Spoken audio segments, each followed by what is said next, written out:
Hello and good evening to all of my lovely listeners, lurkers, and watchers. I hope that you are having a wonderful, lovely, lovely Wednesday night. I know I am because I'm here spending it with you. Don't be like me. Don't chug just like a fuck ton of water right before you're supposed to speak. Don't do that. I do hope that everybody is having a lovely, lovely Wednesday night. I also hope that you are taking time to take care of yourself, as it is oh so important to do so. Happy Wednesday, my dear dust bunnies. I wish my tea was cool, but it's not, and I'm just going to have to be patient. I'm especially going to have to be patient with the fact that I forgot something. I'm so sorry, my dear bunnies. Give me one moment.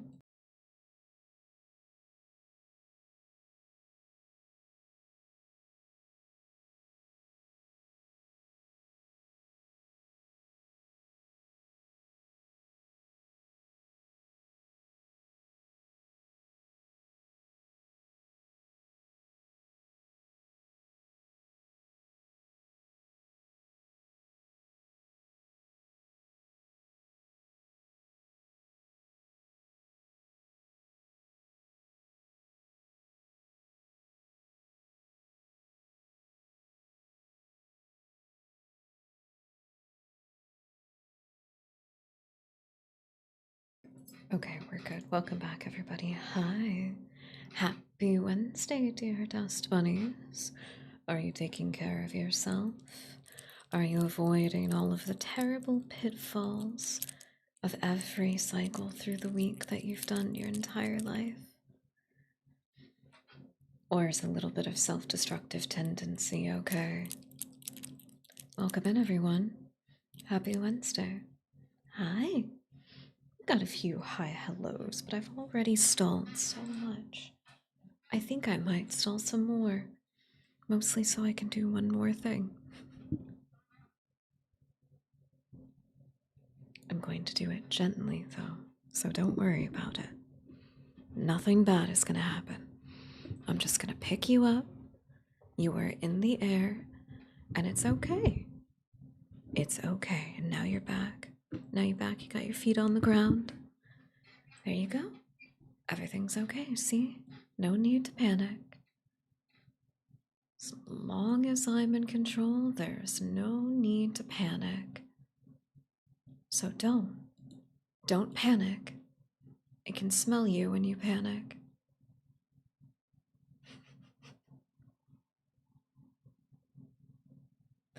I went to go get my normal ambient background track that we play during these, and somebody that I follow on YouTube is live. Apparently they're having a really difficult time with Your Friendly Neighbor. I think that's the name of the game. It got a giggle out of me. It got a giggle out of me. I love it when people put swear words in their titles. It's so funny. My dear dust bunnies, I have some fantastic news. I recorded today. I recorded some more Silent Hill 2 remake. It's been 9 months since I posted the last part.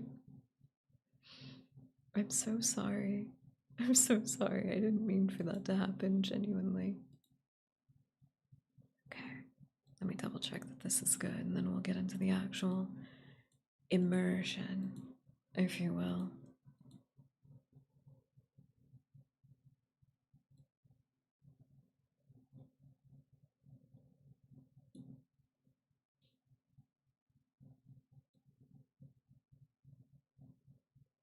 Okay. Excellent. Does it sound like the ghosts in the hallways are just...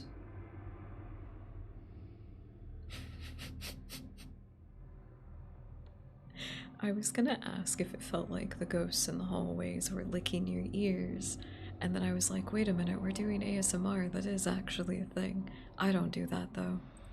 This is a no splash zone.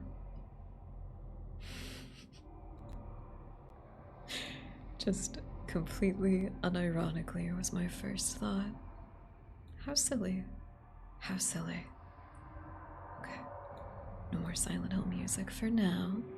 For now, I actually have something very fun, and I didn't quite get into position yet. Oops. Almost. We're almost there. I did something fun because I felt like it. I really like the idea of having a variety of different outfits. And so I put together one for our 3D model, which is very similar to an outfit that I would actually like.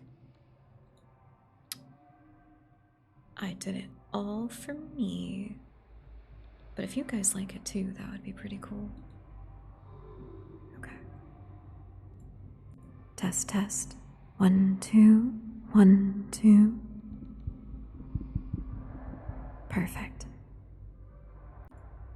Dude, OBS, with like their most recent big update, released like an an enable monitoring button on each individual audio source. So if I want to just hear myself, I just hit the little button. It's right there. It's amazing. I love it. Okay, okay. We're professionals. We're professionals. Dear Dust Bunnies, if you don't like the outfit, don't tell me I'll cry. It's a little bit cuter than normal, so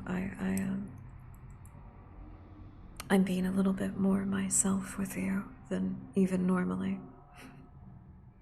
I hope you like it, but hi, hello, Lazy. Happy Wednesday. Welcome in. I hope you're having a lovely, lovely day. Hi, hello, Rudier. I hope you're having a lovely, lovely Wednesday. Welcome in to both of you. Hello. It's very Lolita inspired, and I've always wanted to have a lot of very cute dresses inspired by it. I really also right now like Jirai K fashion and all of that, so I wanted to have a cute outfit. I decided for myself that I was gonna have a cute outfit. Hold your applause until you see the whole thing. You might not like the whole thing, I don't know. For one, I did also I wanted you guys to be able to see the braids a little bit more. I thought that would be cute. I think the bow has a little bit of physics on it, which is really adorable. Don't worry about the bandages, they're just set dressing. It's not that deep, but it is actually, but it's not actually, but it is actually. We also have this very cute multi-layered skirt that I like a lot. I like the asymmetry on it. I almost wish that I could have found a little vest to put over everything. But I don't know. I think like the simple layering looks very nice, especially for the springtime. But that's not all. That's not all, actually. A outfit is not completed without the appropriate shoes to go with everything. If you make the stream full screen, it'll look like that I'm standing on your monitor. There we go. Still very gothic Lolita specifically, but it's a little bit softer. I think it's very, very appropriate for tea time. Thank you. I'm glad you guys like it. I'm glad you like it. These were just pieces that are available in Vroid, which is the program that I used to make the 3D model in the first place. I did this in about 15 minutes too, actually. It was a very spur of the moment kind of thing. But I think it's very cute. I think it's very cute. Oh my gosh, the little like There's a little swish on the skirt. Oh, I don't have that normally because of how short my normal one is. But I'm glad you guys like it. Achoo. There we go. You won't see most of it. You won't see most of it most of the time, but I don't know. I thought a little something. You know, just another little outfit that I can put on. I have a little handful of outfits now, actually. I'm very happy about it. I still am freaking out about getting the 2D model from everybody's incredible, incredible, incredible generosity. I'm very excited about that. There will be a lot more outfits that I can make with it too. I think there's some artists that have made custom textures for it as well. So there will be a lot of very, very cool things that we can do. But I do love this particular style of clothing a lot. I had a bit of a thing about it for a while, because I didn't. Once upon a time, I was the type of person that did not like to be called cute, because I felt like it was infantilizing, and from some people it can be, which is unfortunate. But I should not let the way that those people see me affect how I express myself. Right, right. Thank you, TFM. Also, welcome in. I hope you're having a lovely night. Sorry, I probably should have made like the full reveal a little bit longer, huh? Not exactly a new debut, quote unquote, but it is, what's the word? Trex TE, thank you so much for the follow. Welcome in. I hope you're having a lovely, lovely, lovely night. It's kind of just another outfit to add to the rotation, you know? And I want more outfits like this in canon. Cruise Nick darling, hi, hello. Hi. He's making dinner right now. I don't know what he's making yet. But whatever he makes, I hope he makes enough for me too. I hope so. There's a debut, as in it is the first time that it's here. It is the first time that I've ever had this outfit. Still doesn't necessarily make it a debut. I think a part of debut stuff. Okay, this is difficult because this is a goofy conversation that's been happening in the VTuber space. And I do think that at the core of it, there's a difference in how. You didn't make me one? You didn't make me a sandwich? Oh, I see. Oh, I see. I guess that's okay. I think something that comes with debuts is that they're supposed to, sorry. Pretext to the rant.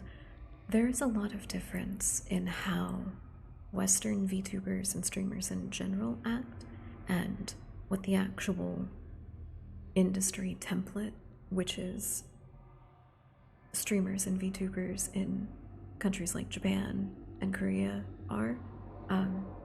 There's a lot more of an A-specific way that things are supposed to happen and things are supposed to react and all of that. So a part of it, for like a proper debut in my head, based off of industry standards, because that's what actually matters, is usually something with like a merch drop at the very least, or new lore of some kind, something that is supposed to add an actual flair to everything that's going on, you know? Also, I don't think I could do an ASMR debut merch win.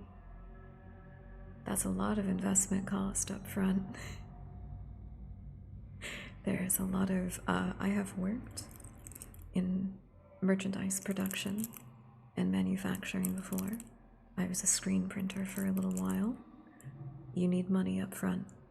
You gotta have a lot of money up front, and you do have to be able to guarantee a base median to making that money back. Otherwise, you go at a loss, which is not fun. It is not fun in any way, shape, or form. So, perhaps when I have some more stable streams of income, or perhaps some more verbose production crew behind me. Which is the goal? Which is the goal? Yeah, that is actually one of the ideas. Hey, just because I said that it's not in the cards right now doesn't mean that I don't have ideas. Oh, dear Dust Bunnies, I have plenty of ideas for merchandise. Obviously, a host plush and a Dust Bunny plush would be very cute. Both of those would be adorable. Standees and figures are both something that I would like to do because I really do like, especially diorama figures, and standees can kind of be a little part of that. So I like the idea of making sets that all go together. I wanted to make little shaker keychains. I think at one point, I didn't draw this one up. This was an idea that I had a while ago. But I wanted to do shaker keychains, and it would be host in, the station's broadcast room. So it would have like the going live lamp, there would be a dust bunny, there would be a can of nondescript caffeinated beverage, strawberry flavored. It would be stuff like that, and you could like shake it up and torment me as much as you wanted to. Thank you for the reminder to stay hydrated, TFM.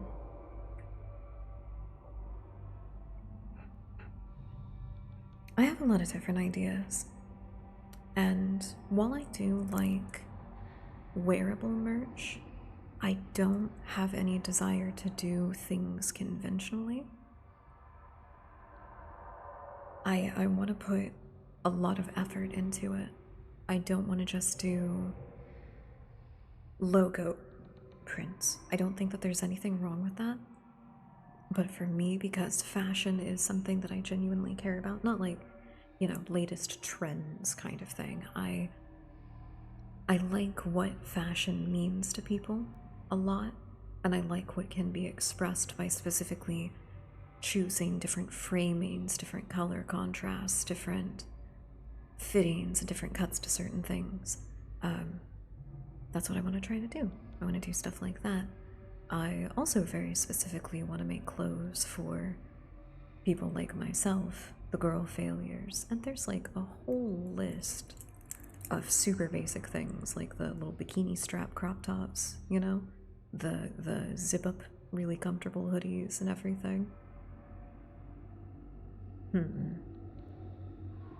It's technically wouldn't be an original merchandise item, but the cute little basketball shorts that I'm actually wearing right now, unironically, with some kind of text print on the back of it, cast thy gaze upon this wretched thing.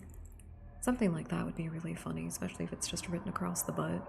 But I have ideas. I would also, again, because of the aforementioned interest in Lolita and Jirai fashion, I'd love to do some accessory stuff. Maybe like a cute little ASMR ring back, especially, would be very cute. Just different little highly decorated chunky rings that you can clink together to make nice little sounds. All different sizes and variations. Cute little bow hair clips, or if anybody has seen, there are these little hair clips that I see a lot of makeup artists use that will sometimes have a little mascot face on it. I would love to genuinely have a little dust bunny version of that. I would use them every day. I have ideas. Fret thee not.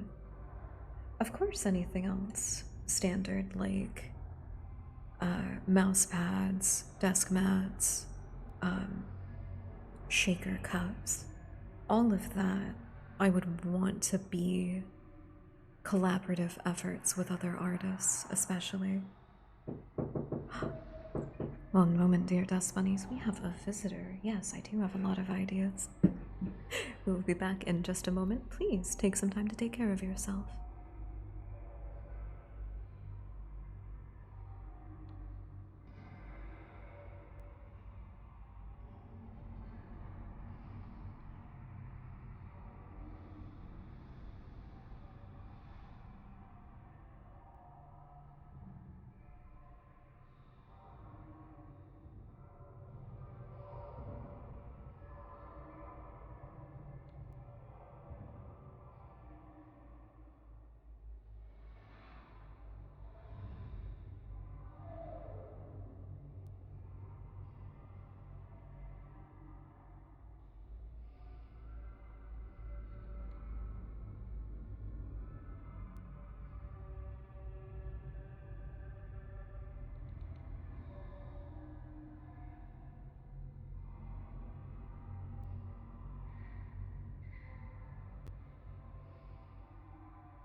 Thank you for your patience, dust bunnies.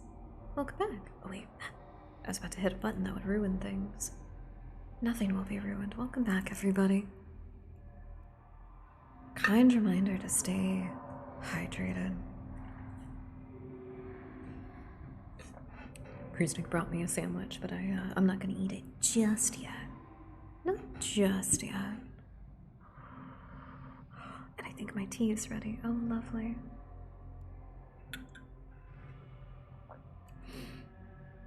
Unless his phone dies, that's the only time that Kruznik isn't here. Forgive me, everybody. I actually did forget something as well. Hold on. Hold on, I'm so sorry. I'm so sorry. Wait. I don't have our menu up. We need that. We need that, actually.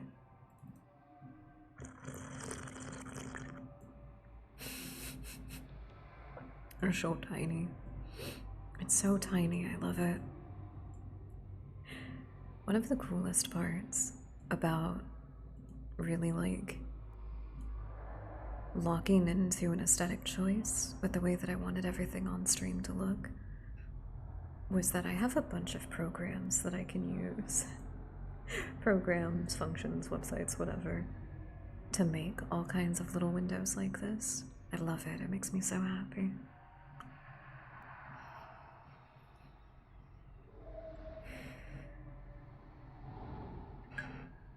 Have I ever told you all how about one of the things that I do is I don't necessarily get stressed out. I get really excited to stream, and so my body acts like I'm having a heart attack. And all of the terrible, terrible, terrible anxieties bubble up to the surface. Windows to make old Windows windows? Yes, there are many. There are many. I, personally, for the ones that I've been using recently, I have been using a program that I got off of itch.io. Hands. Put them down. Put them down. Sorry.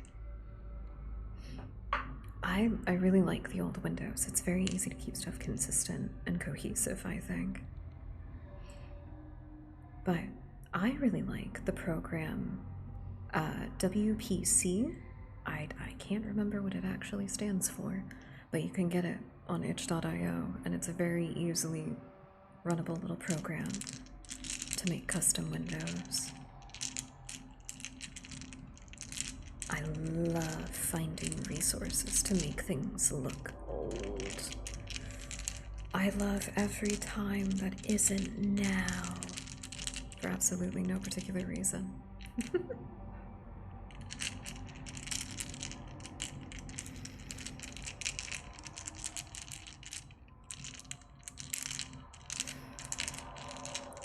Isn't that like the curse of the surge of nostalgia that we've had in recent years?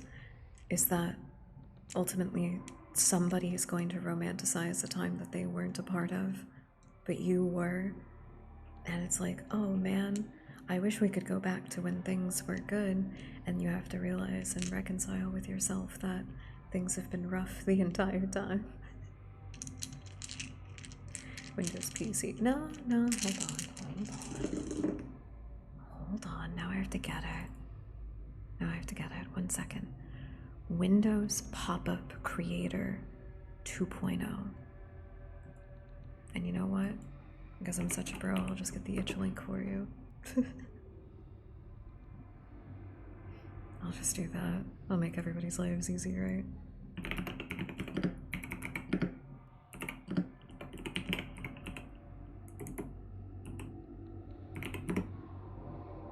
There you are.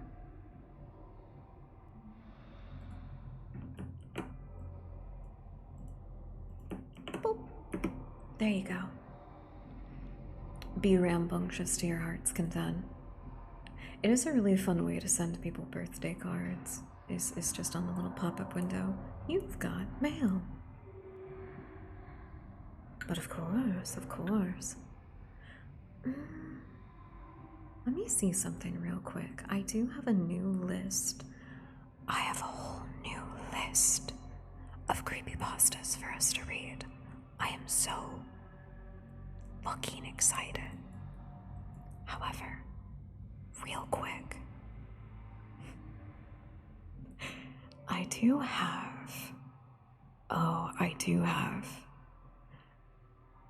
This is enough items to be a list. I do have a list of, let's call it, retro internet asset creation tools.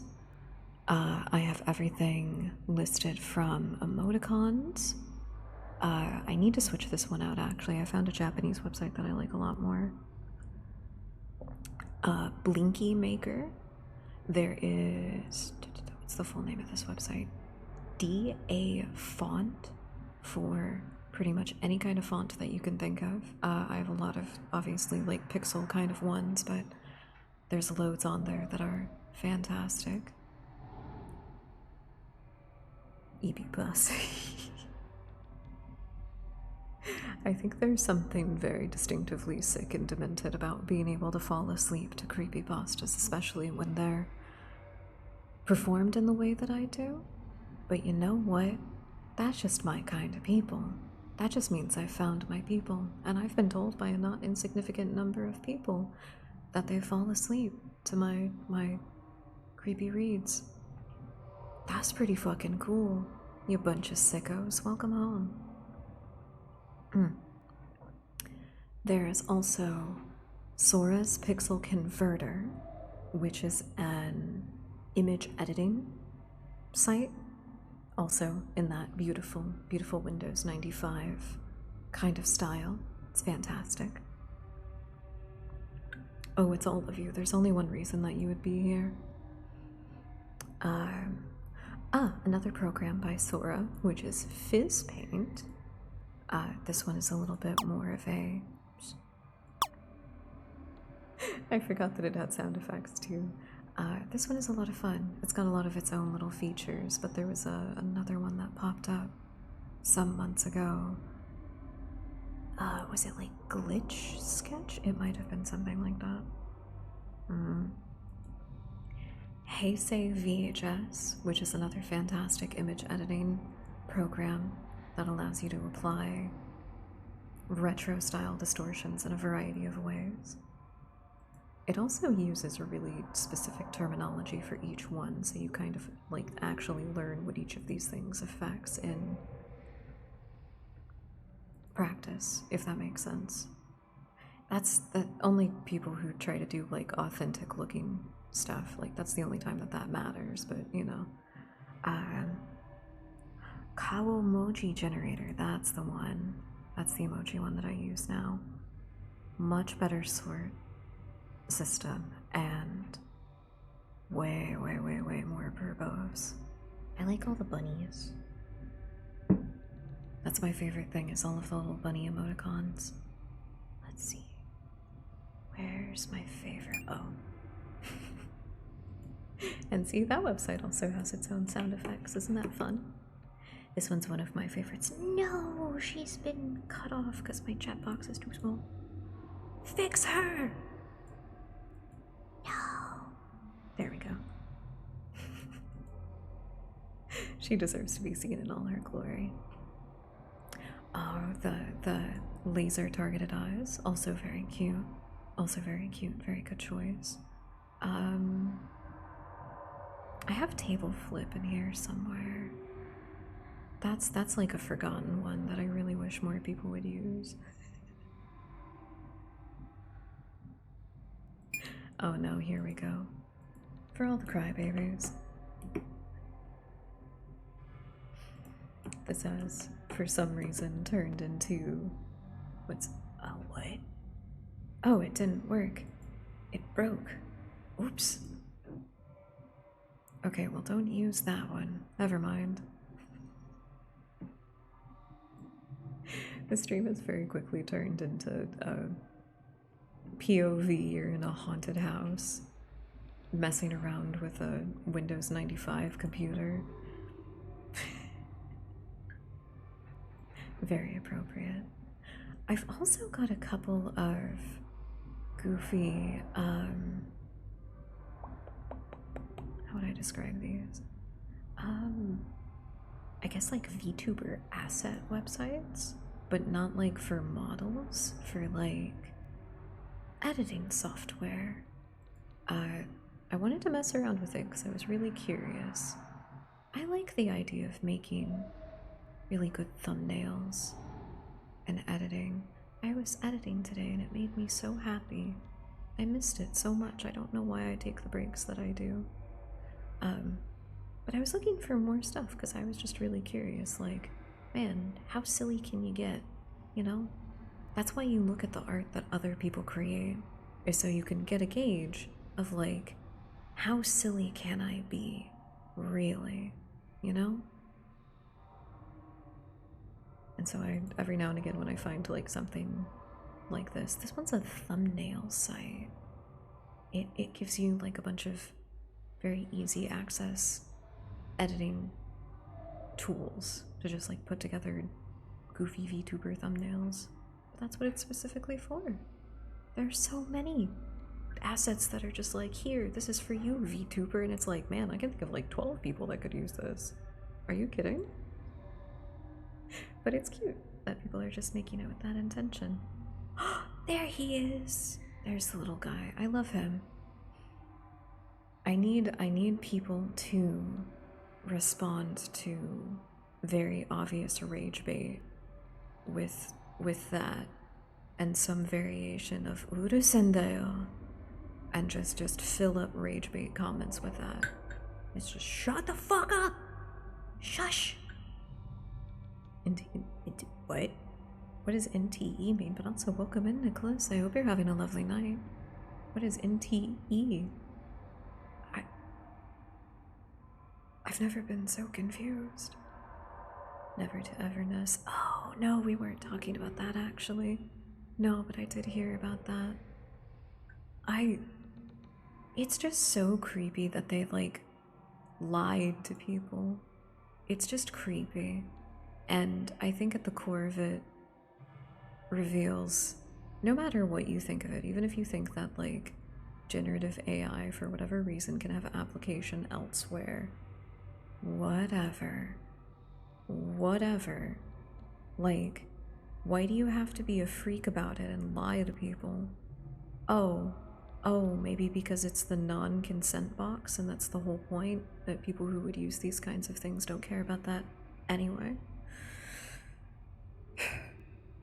I am very, Mouse is so fucking cool for, gosh, she's so fucking cool. She's just always so fucking cool. I love it. I love the precedent that she sets for this community, and I'm really, really proud of just, like, everything that she does there. But also, welcome in, Lucozade lovers. Welcome in. I hope you're having a lovely, lovely night. Thank you. I do feel like I look lovely. And hi, Spider. Hi. Happy Wednesday. I hope you're well. And fuck. I'm tripping over my words. And Voxel, welcome in. I hope you're having a lovely, lovely night. Hi. Hi. Shh. I agree with your TFM, but you have to whisper it. Throw the table gently, okay? You gotta be polite about it. We can rant about stuff. Because obviously the fun part about horror ASMR is that we, you know, talk about heavy stuff in the first place. Only 5 days until I'll finish university. Oh, hell yeah! Wait, do you mean that in, like, a bad way? I'm so sorry. I understand that the life change is always very stressful, but good job on finishing it. That is very cool. Kick ass. You have a second spider. You have a second spider? Where'd you get it? Did you find them outside, or did you, like... Did they just, like, show up? I do think it's really cute, people who adopt the jumping spiders around their house. It's adorable. Gently throws table. Thank you, TFM. I appreciate it. Old jumping spider. Cute. I love jumping spiders. I can't help it. They're just so adorable. Ah, that's what you mean. Got it. Oh, okay, that makes sense. Understand. Hey, whatever you gotta do, and especially if you do actually like studying, and you can find out a way to get paid to study, like, you know, that is a possibility. I liked studying, but I never got up to college level stuff. Oh, I could have been a professional studier.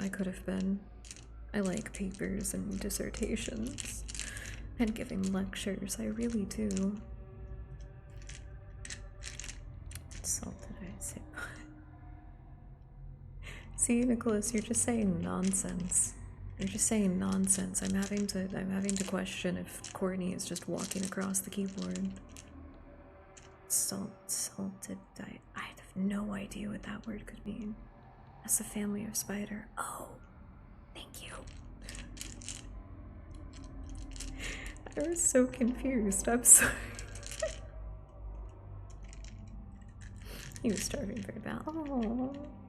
Oh.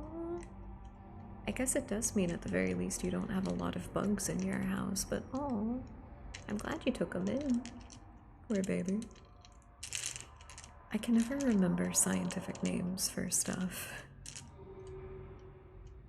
I like calling things by their cute names, you know?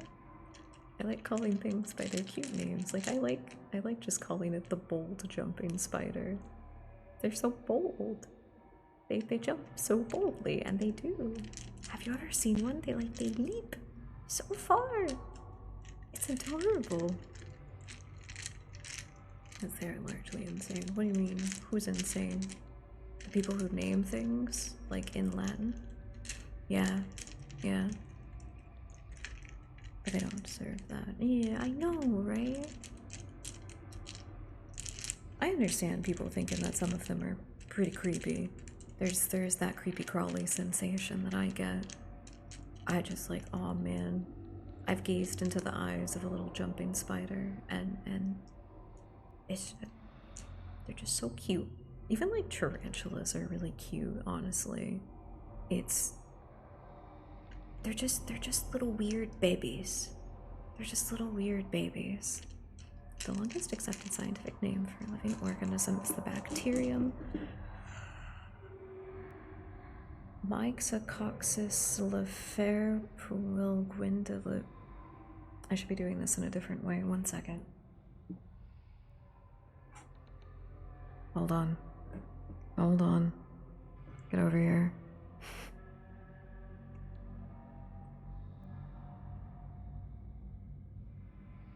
First spider was a regal jumper. Oh, that's so cute. Oh, that's so cute. See, that's an adorable name. I would rather remember that than Latin, honestly. They are very adorable. You get struggling because you don't study to learn, you study to complete assignments. That's true. That's true. That's true.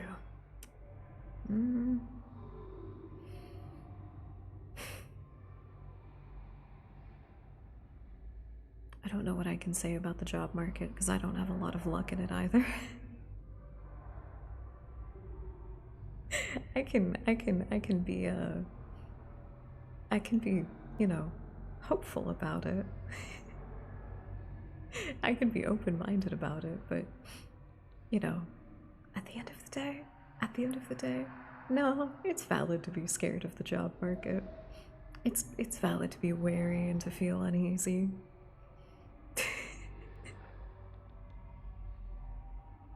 So I think instead of being able to give comfort, I will give validation. Is that bad? Is that bad? Full-time pet sitter. Oh, that does sound lovely. That does sound lovely, actually. Okay, hold on. Let me try to pronounce this now. The longest accepted scientific name for a living organism. Myxococcus leferpuilguindilip.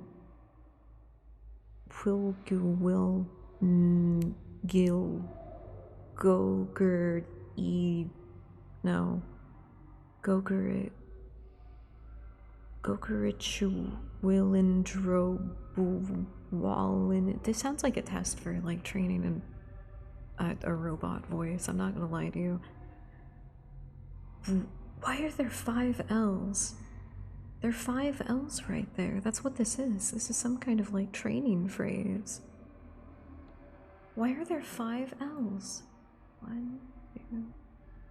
There's 5 L's right there. That's not real. That's not real. I've been lied to. Why is the first thing that shows up a video of a really, really smug looking dude? Don't tell me this is the guy who came up with this. I'm gonna lose my brain entirely. It's just gonna hop out of my head from the absurdity.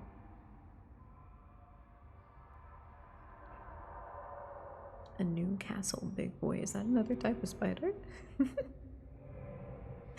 Is that another type of spider? That's so cute. You don't learn, you acknowledge pattern recognition. Understanding isn't achieved. Just knowing that you're on the right path to understanding.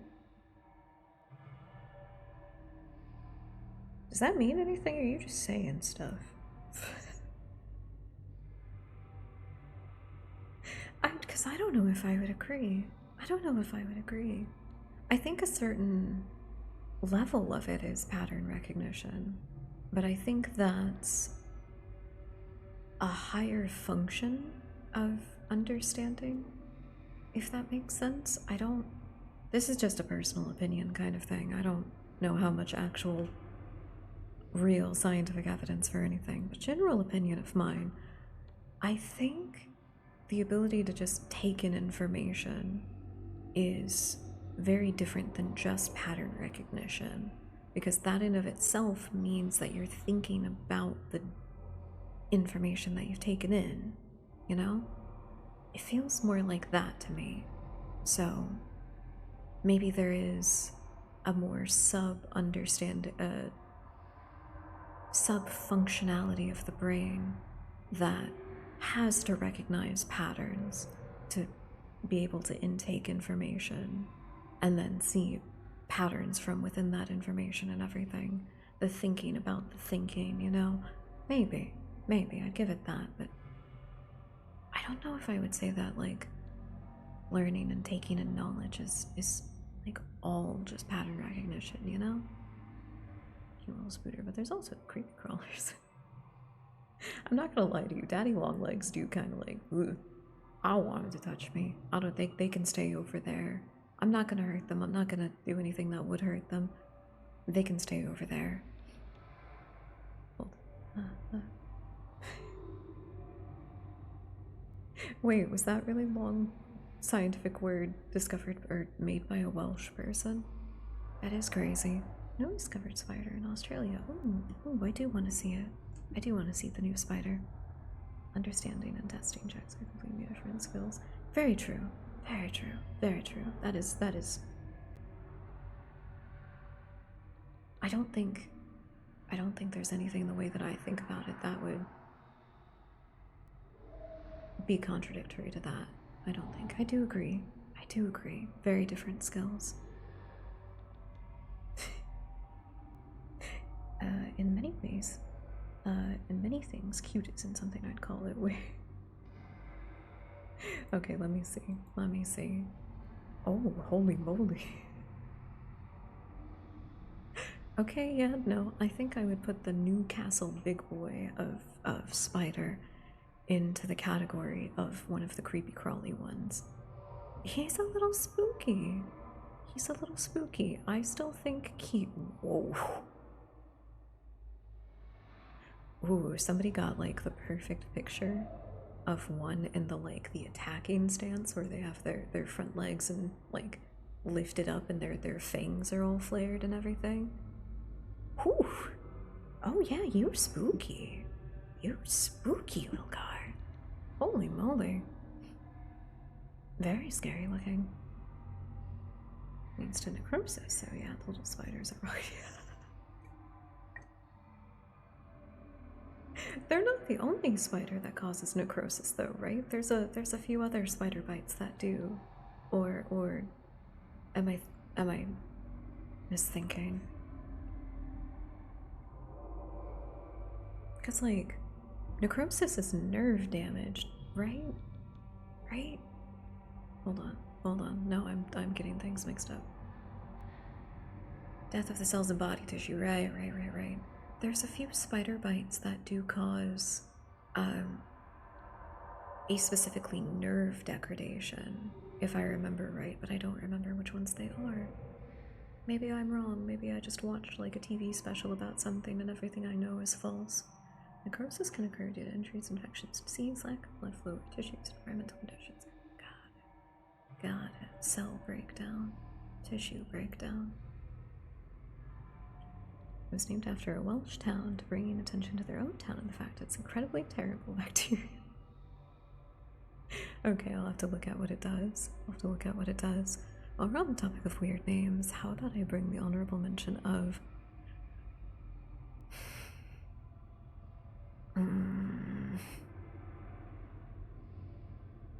I want to try it, but it's gonna make me sound like a baby. That's a lot of G's. That's a lot of G's. Here's a fun card name.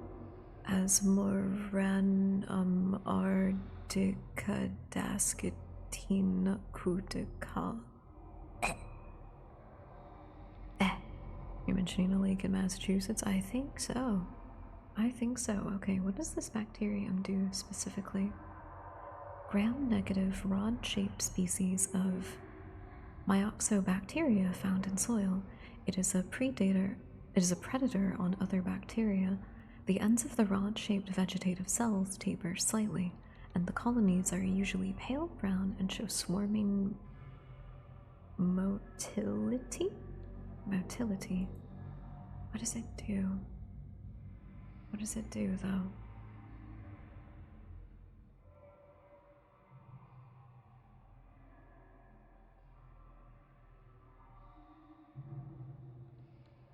doesn't say what it does on the Wikipedia. It's just all dedicated to the long-ass fucking name.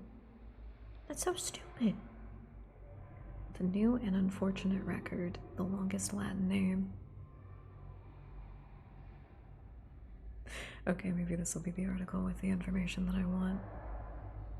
Technically, I'm supposed to be reading stuff to you today, right? This is horrifying.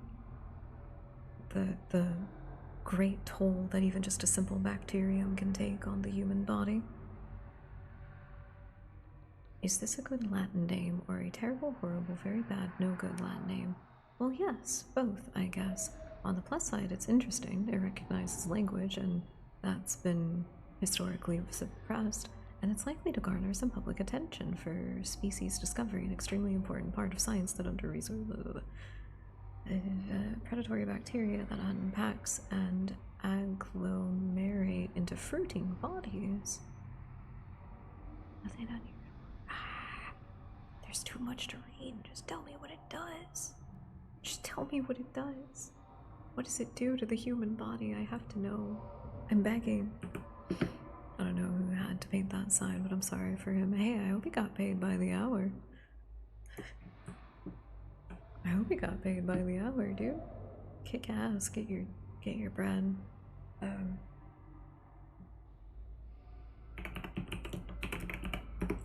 What does an infection of it look like? What does it do?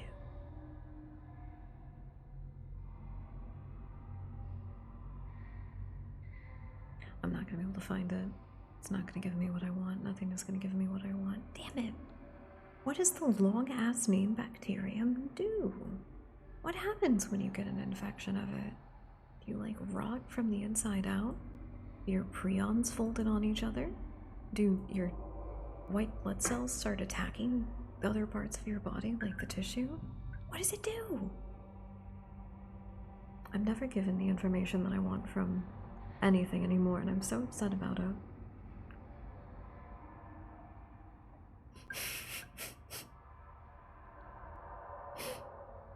I almost like spat out my tea, Nicholas. I just imagined you going around as a little dust bunny infecting people with it. Fucking patient zero. Your knuckles turn white, of course. Oh, of course, of course. You're absolutely right. You're absolutely right. Only something that heinous and with such a ridiculous name would come from the facility. That's all it's called. Okay, okay. I'm trying really hard to beat White Knuckle, but I can't play it for extended periods of time because I just get like, it takes a toll on me, like physically. It's so stressful. Are we changing themes to horrible seasons? No, I'm still a parasite, but don't think about that anyway. Shh. I really like playing White Knuckle. I really, really do. But it hurts so bad. It can be a very difficult game with just like how tired it can make me. Because it's fucking stressful. And there are some very key parts of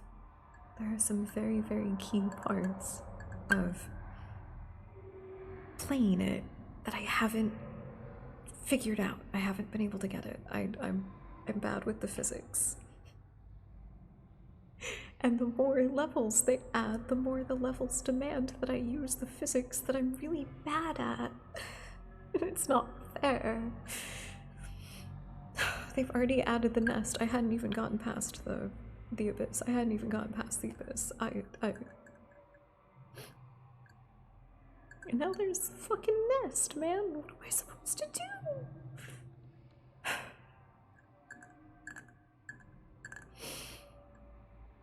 What am I supposed to do? It's horrifying.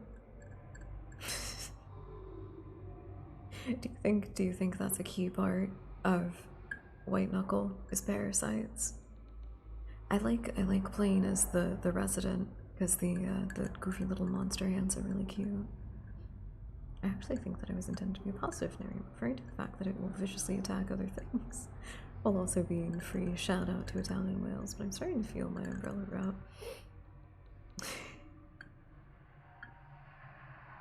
legitimately just defending the silly goofy odd name of the violent bacterium. It's like, you know what? I think it's cute. I think the violent bacterium that hunts like a pack of wolves is adorable, actually. Okay, Wesker. Okay, Wesker. Whatever you say. So I can't put in my 2 cents on horrible disease. No, you're allowed to. No, you're allowed to. I'm just not a horrible disease. I'm not a bacterium. That's not what I am. I think maybe it's 13. Oh my god. Yeah, I'm nowhere near that good. I also lollygag a lot in White Knuckle. Like a lot. A lot of a lot. I wane. I linger in the hallways. I don't know. It's one of the fun parts to me. Nest comes out in a month. God fucking damn it. I've died over 130 times. I have not completed a single run entirely. I have set teeth on fire probably well over 100 times, though. Fuck that guy. Fuck that guy. Hate him. Hate him. Straight to hell. Share with me your naturally occurring horrors so that I can merge them into others. Good God. Good God. Yeah, you know what? Have fun, Wesker. Have fun, Wesker. I think we need a really, really cunty bioterrorist in the modern day. Something global saturation. Stone man disease. I think I'm familiar with this one. I think I'm familiar. Fibrous connective tissue, such as muscle, tendons, and ligaments, ossify into bone tissue. Yep. I was right. I've seen some bones, including skulls and rib cages that have the growth from the tissue amalgamating. The condition ultimately immobilizes sufferers as new bone replaces musculature and fuses with the existing skeleton. This has earned FOP the nickname Stone Man Disease. Fibrodysplasia ossificans progressivia. That's a fucked up Latin name. That is a fucked up Latin name. You didn't have to include the progressivia because obviously it's a progressing disease. Like obviously. So obviously. It's like doing like cancer progressivia. I think that's a little distasteful. I have tendons. You do. You have quite a lot of tendons. Wait. Disease haunts my dreams. It's pretty scary sending face after you. Stop. Please, no. Please, I don't want to get. No. I can't watch the animation of getting caught by a face. I can't get bored. It makes me so viscerally uncomfortable. Ooh. One of the patterns of growth. Whew, that pops up. My goodness, I hope that we can stop people from getting that one day. You know what? I really hope that we advance medical science to where people don't have to deal with that condition. Oh God.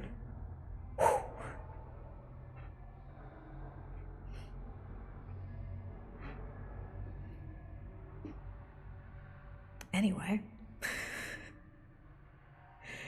I always feel bad about that kind of thing whenever I do see, or if I learn some piece of like medical knowledge about a condition. It's just like, oh wow, yeah, that seems horrible to deal with, you know? Like you have that physical reaction of like, holy moly. Is that insensitive? If it's completely instinctual, that it is just your body being like, good God, no, you know?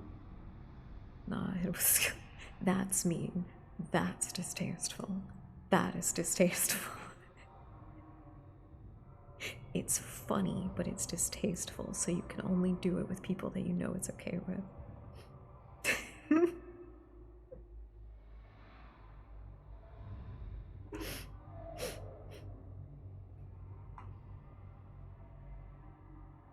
This does feel like you're possessed by the spirit of Albert Wesker this evening. That's fucking hilarious.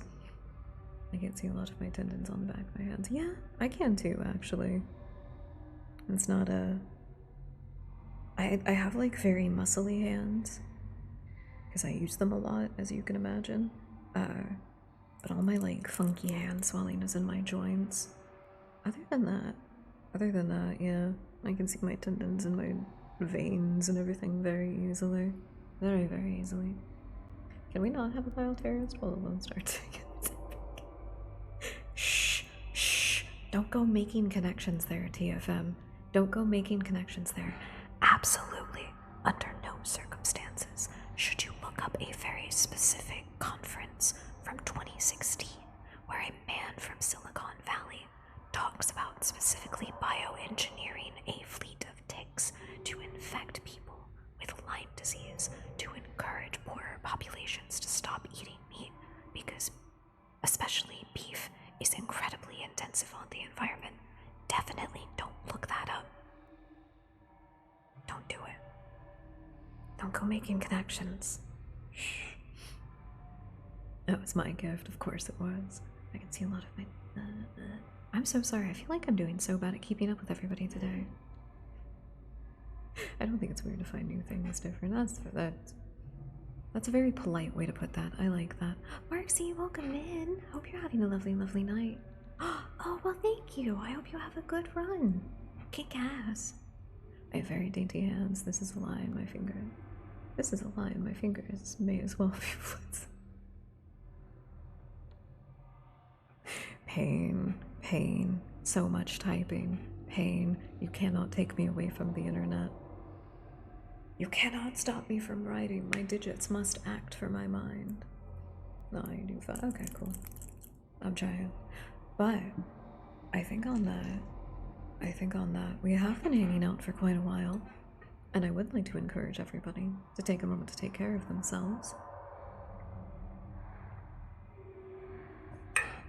One, by hydrating. I'm gonna take a couple of bites of my sandwich. 1 second. Kursnik made this for me and he wrapped it up in a really cute way. What on this? Oh, it's ham and cheese.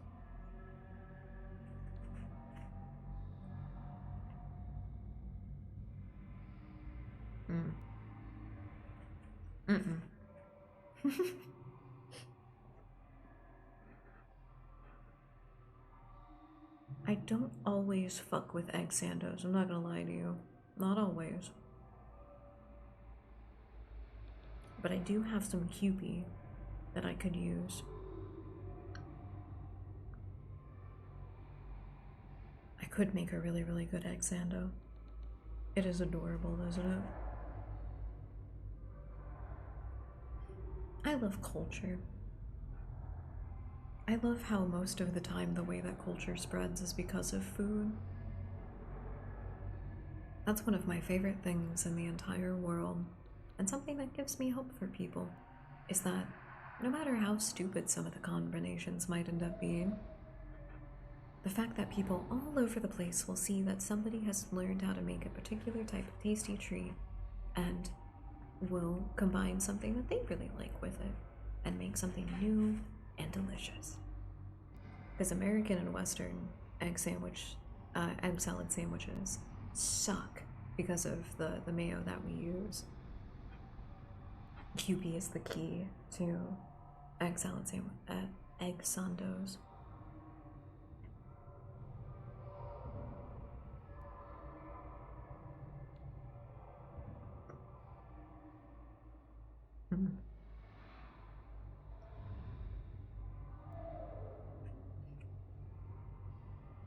I think Kursnik thought that I was low on iron today because he put like a fuck ton of greens in this.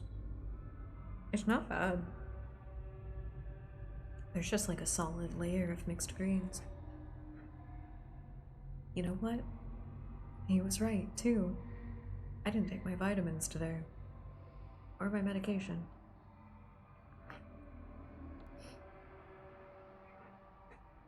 I'll grab it in like 15 minutes, okay? Okay? Don't yell at me. I'll grab it in 15 minutes, I promise.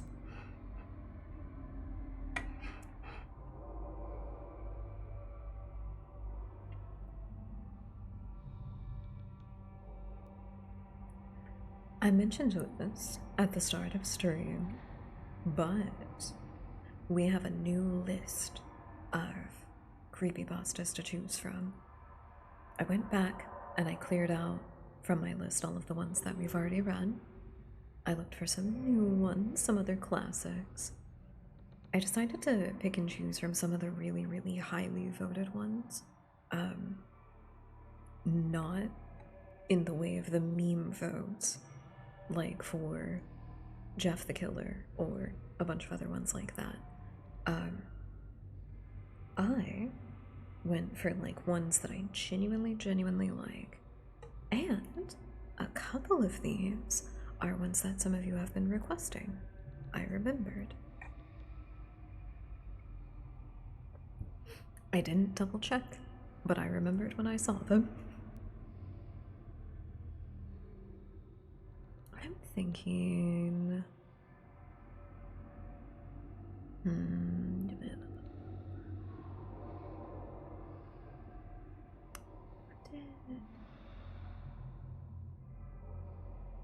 What's this one?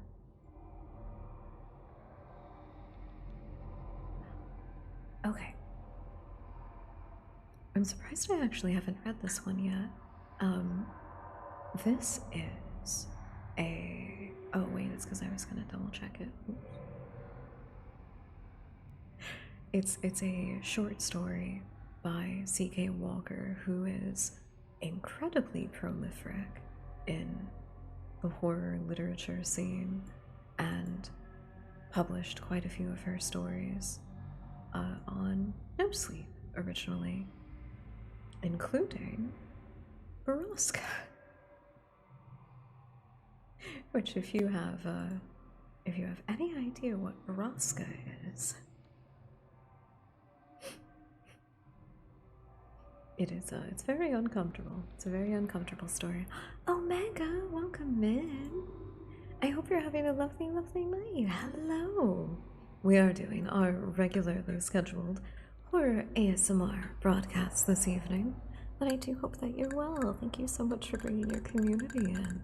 What'd you get up to? Did you have a good stream? A very kind reminder to everybody who came in with us to please take some time to take care of yourself, as it is oh so important to do so. And if all of my dust bunnies could give Omega some love, I would greatly, greatly appreciate it. Look at their little guy. Look at the little guy. Play Dark Souls 1 Lockout Bingo. Oh, ooh. What is the parameters of Lockout Bingo? I haven't heard of that before, but that sounds like fun. Hell yeah. We're gonna start reading some very scary stories very soon. So if everybody's up for that, feel free to stick around. I'm so sorry I gave myself the hiccups.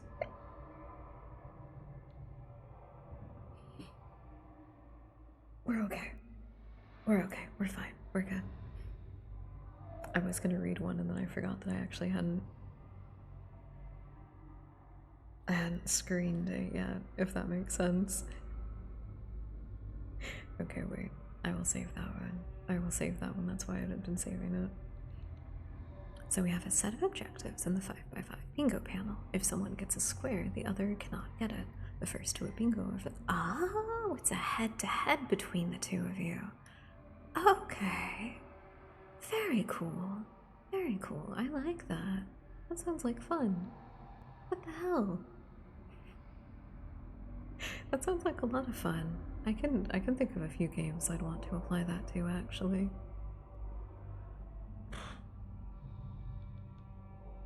Let me double check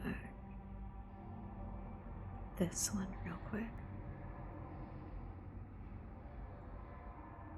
Oh dear. For some reason the page is being weird. was trying to find us a story because I've been yapping far too much this evening. It's time to get scared, bunnies.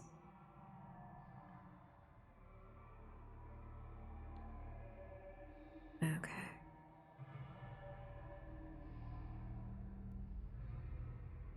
I added a bunch of stories to my list, but I definitely did not screen any of them, and I'm so sorry. That should have been a part of my preparation. I need to remember to do that. Okay, but we're all set. Let me make sure that I can see all of you, dear bunnies. There you are. Okay. Are you ready? Are you ready for a scary story?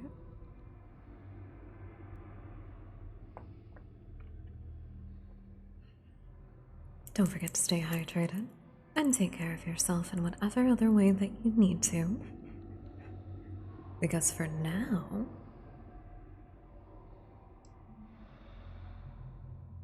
Last of the Sparks, originally posted June 9th, 2013, by Jacob Newell. In February of 2008, I decided that I needed a change in my monotonous life. Whether that change would come in the form of a new job or a new toothbrush, I didn't know. I was never the most adventurous person. I've always found it difficult to veer away from my comfort zone. The limit of my existence usually depended upon which book I was reading at the time.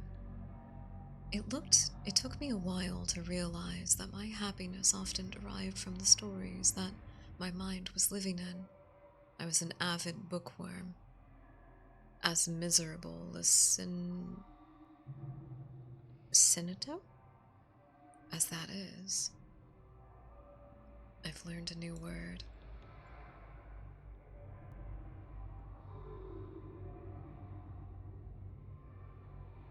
It won't let me copy and paste the word. What? That's so weird. Okay, wait.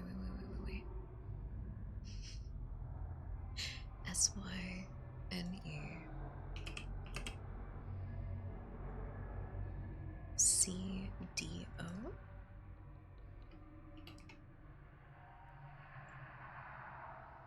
A figure of speech in which a part is made to represent the whole or vice versa, as in Cleveland won by 6 runs, meaning Cleveland's baseball team.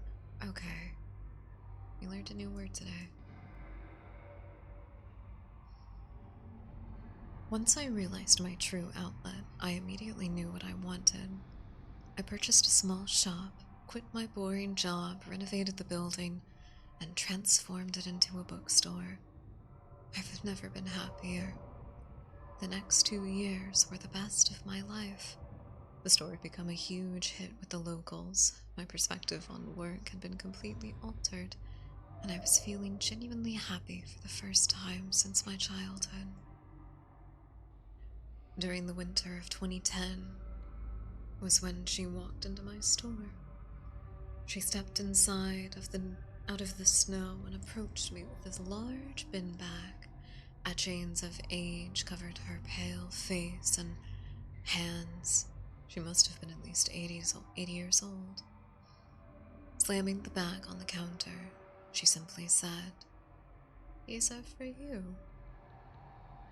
I looked inside the bag to find a selection of some of the greatest novels ever written. Why? Do you want money for these, or some kind of book trade? I asked confusingly.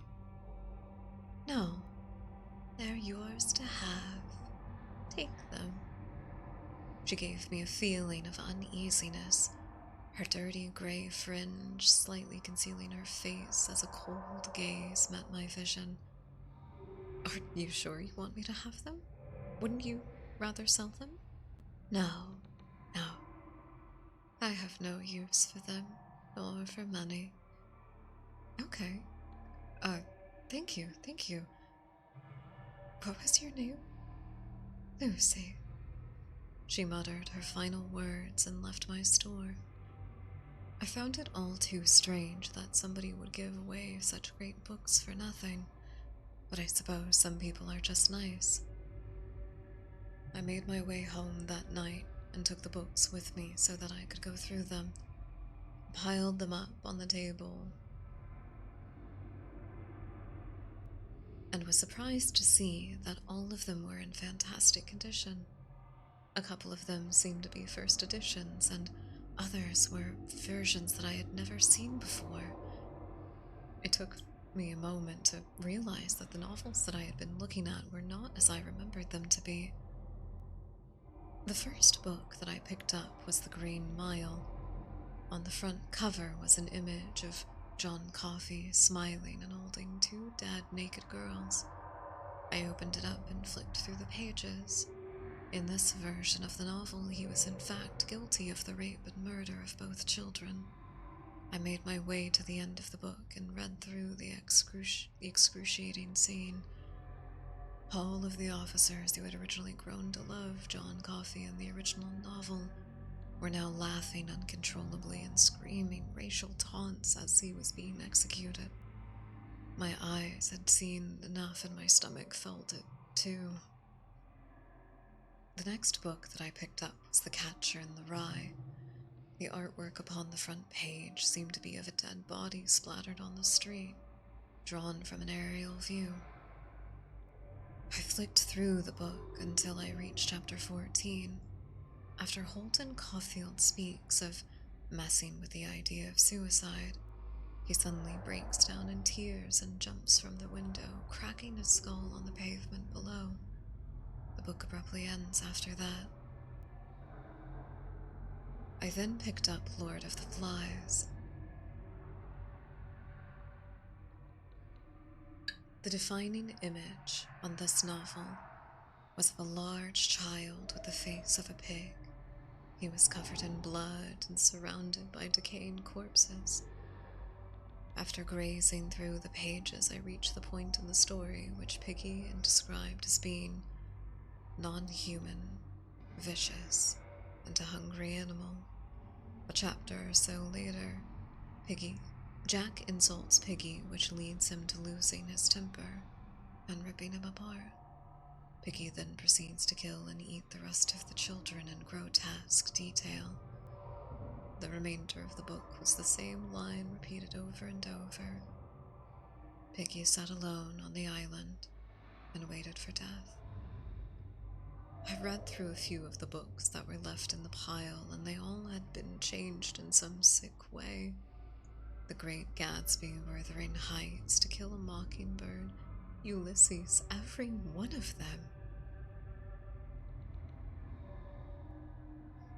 What would you like your, sinister affirmations? You got it, Omega. Will do.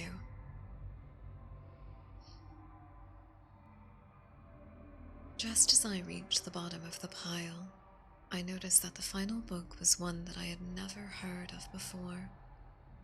It was called The Last of the Sparks. I found this slightly unnerving as I immediately paired it with my name, Aaron Sparks. Still, it was just a book. The front cover was 6 gravestones with the words "too small to read" etched into the granite. I looked up to the top corner of the book and noticed that the sell-by date on it, 6/4/14. I nervously opened it up to the beginning of the story. Chapter 1, Alice Sparks. My stomach dropped as I read my mother's name upon the page. I felt dizzy and confused as I anxiously made my way through the chapter. It seemed to detail a regular day in the life of the character until I reached the last page. Alice was crossing over the road when the heel of her shoe broke, causing her to fall.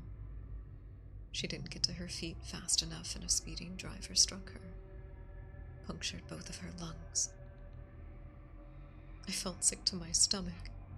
I put the book down and got straight to bed, hoping for some semblance of sleep. I lay awake all night. Countless questions ran through my mind. The only thought that managed to put me to sleep was, it was just a book. It's just a book. It's just a book. The next morning, when I got into work, I was feeling worse for wear. It wasn't until around lunchtime that I began to perk up and regain a bit of my energy.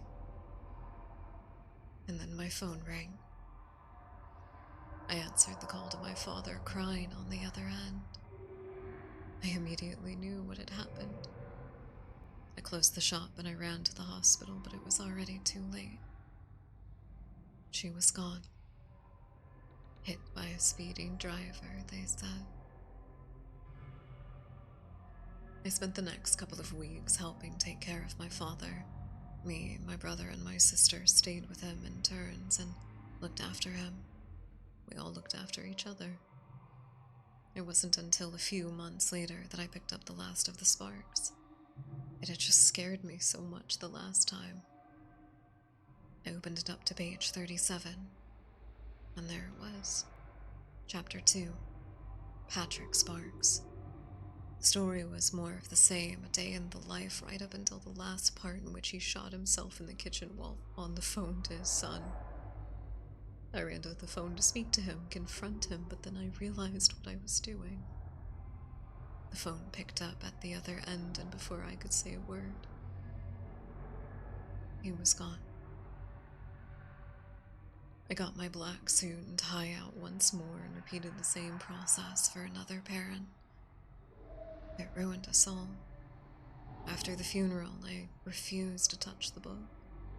What if it had been causing these deaths by reading it?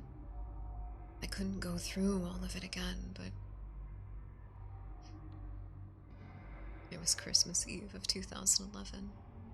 I got a phone call from my brother's wife, Heather. Will had been putting up Christmas lights on the roof when he slipped on the ice and broke his neck.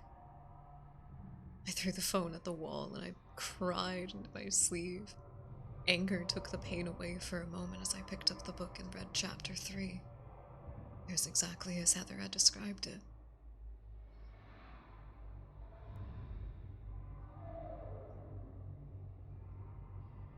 I fell asleep and woke up the next day with the book still on my lap. I decided to check who was going to go next of me and my sisters and hopefully warn them or myself in some way. I turned the page. Chapter 4. Mary and Sarah Sparks. I rushed through the story as fast as I could until I reached the end. Both of my sisters and their partners would drown in a lake after colliding with another car on a one-way bridge. That same sickly feeling took over me. I met with my sisters that day to exchange gifts, and I told them as calmly as I could muster to be careful when driving. I had to sound as sane as possible, mentioning the lake, the bridge, and the fact that all 4 of them would be in the car at the same time, but at least I told them. Mary and Sarah drowned 8 months later in August of 2012. After I went to the funeral, I picked up the book and turned to the final page. Chapter 5. Aaron Sparks. I didn't read it. I'd rather not live in fear for so long, so I decided to save it for the nearer the time. After all, there was a sell-by date on it for a reason. Everything has been normal for the past 5 months or so, although I've lost interest in reading, so I'm back to my old miserable self. I questioned myself every day as to why she was doing this to me. It didn't matter. It was all going to be over soon anyway. I just finished reading the final chapter. It's 6/4/2013, and I'm sitting in my basement waiting for her to arrive. That's the way the ending goes. Or so I've read. The end. What did you think? What'd you think? I feel like it feels very Twilight Zone-esque. I feel like it feels very Twilight Zone-esque. You could tell that story from a third-person perspective as well very easily.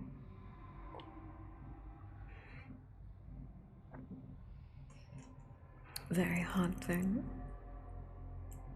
But alright, we have some sinister affirmations.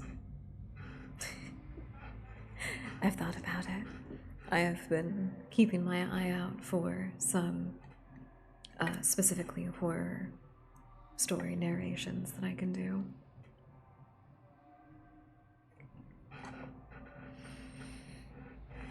I would really like to. I would really like to. We've got some affirmations for you, though. If you don't mind, maybe we can get a little existential. Just a little bit. I do need my bells. Because affirmations are a little bit of a ritual. Patterns to rituals is what is the most important. Doing something consistently, the distinctive repetition, and the intention. Within chaos magic, there is the idea that a human being can enter a meditative state called gnosis. Within this state, with specific intentions and specific patterns of rituals followed, the chaos magician is able to tap into reality itself and alter things to their intentions.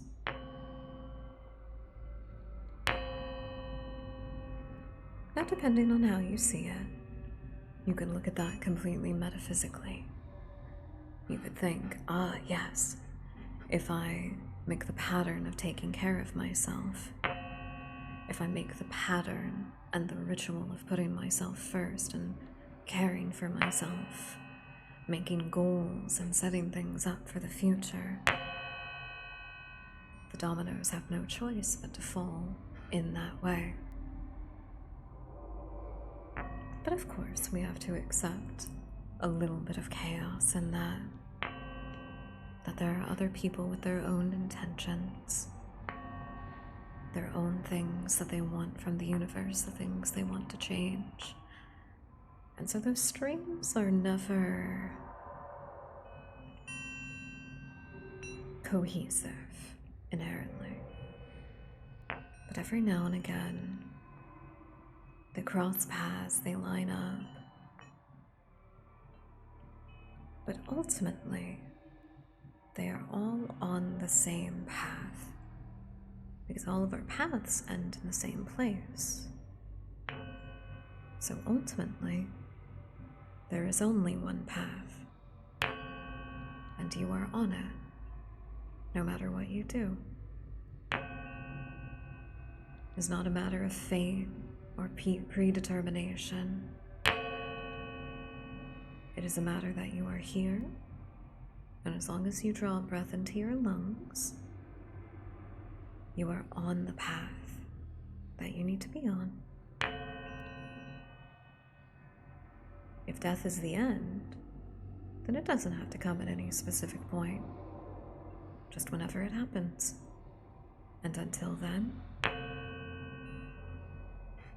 we're just doing what we can, because this is the path, and you are on it.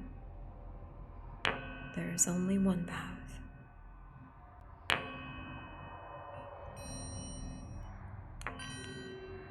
I heard that phrase originally in a Vampire the Masquerade tabletop play. It was the Malkavian character, which in Vampire the Masquerade, Malkavians are considered to be individuals that can pierce beyond the veil of reality. But because of their shattered perception, they can't always communicate things in a way that makes sense to others, because there's an already metaphysical way of perceiving things. Thank you for the self-care checklist, Lazy. We will.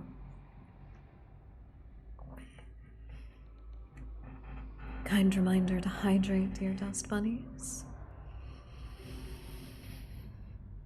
kind reminder to breathe.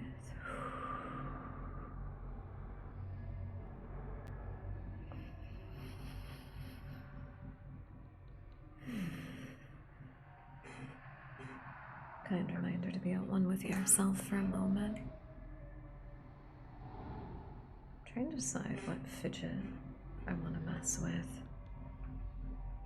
I like the bells, but I feel like they're a little loud. If everybody else likes them. They are cute. They are really cute. So I originally heard that from a Malkavian character. There is one path, and we were on it. Now, in the terms of actually playing a Malkavian character, I really, really, really like being an obnoxious philosopher type. I really like it. I think it's fun. And so to have something that is to feel prolific or clairvoyant in that way of predicting the future, determining destiny, and a character that can see beyond reality, which is also probably very opinionated. It's a very fun way of thinking about it. There is only one path, and you are on it, because you can't be on any other path, right?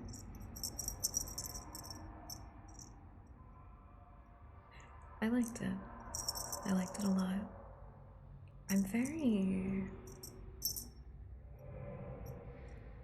I like quotes a lot. I don't know what you would call that, but I like quotes a lot, especially like little ones like that. The one that I shared with all of you yesterday was commit to the action and execute.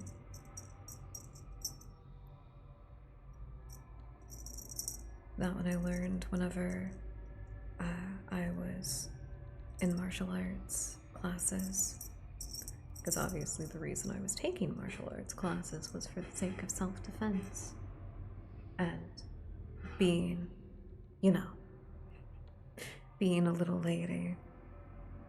I had to be ready to go up against people that were bigger, people that were stronger, people that were meaner.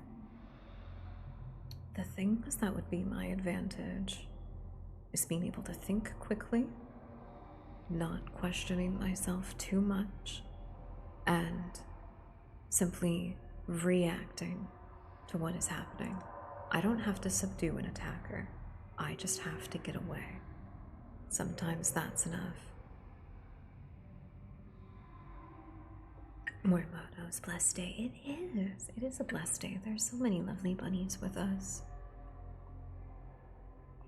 But I like little quotes like that. Something that maybe can't necessarily be attributed to somebody in particular, but I don't know. Something that changes the way you think about something. Oh, I'm sorry. I have also been done for a second. I hope you liked your affirmations, Omega. Affirmations. Affirmations. It's like emissions. It's like your little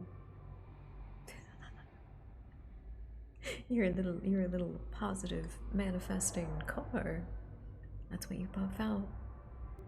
That's what you puff out, affirmations.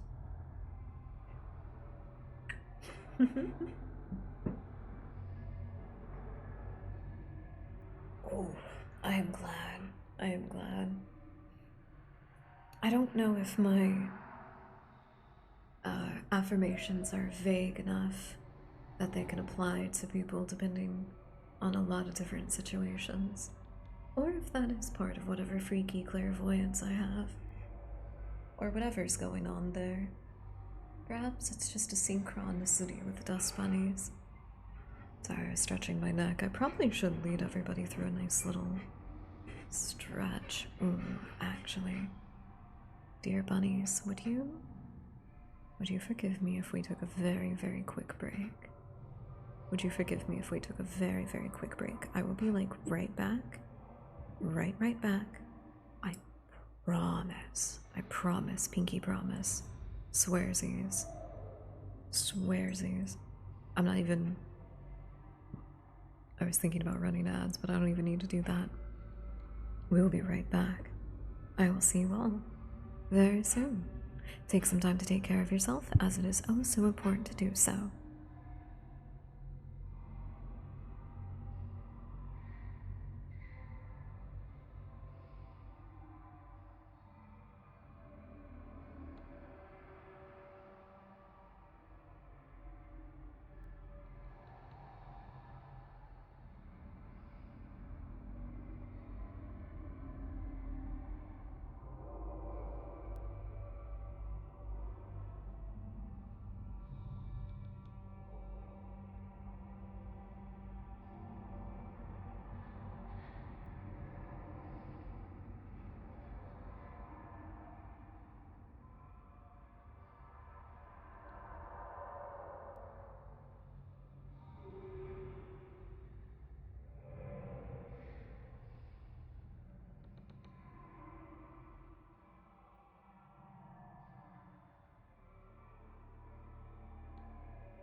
POV ASMR. You're right in front of me, and I'm taking my vitamins and my medication for the first time today.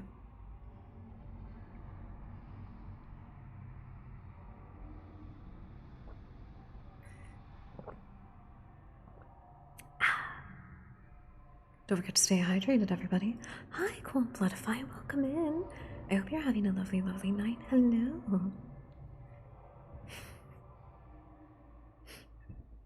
I'm taking care of myself. That's all that matters.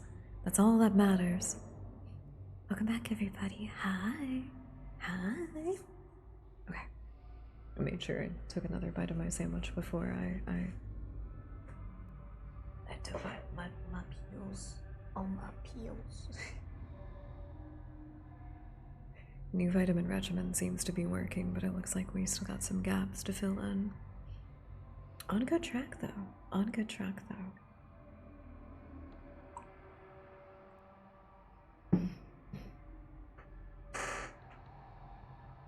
Kind reminder to stretch. That's what we were gonna do when we came back. Which, welcome back, by the way. We were gonna stretch.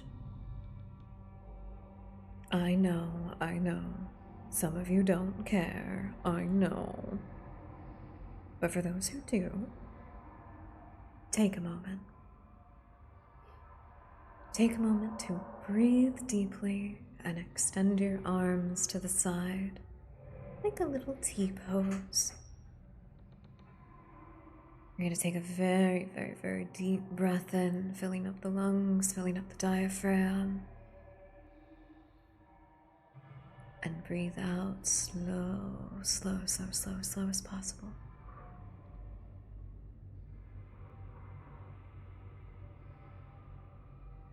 And as you breathe, you're going to feel your lower back fall into position. Square your pelvis so that you're not bending too forward or too back. Extend all that breathing through your lungs and your upper chest and expand your chest open. Clasp your hands together. Support them right behind your head. And if you're sitting up, especially in an office chair, bring your shoulders all the way back. Press yourself into it.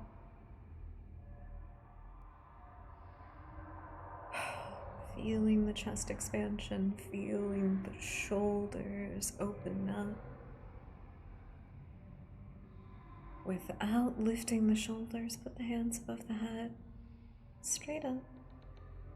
Back into that little T-pose, bringing the shoulders down.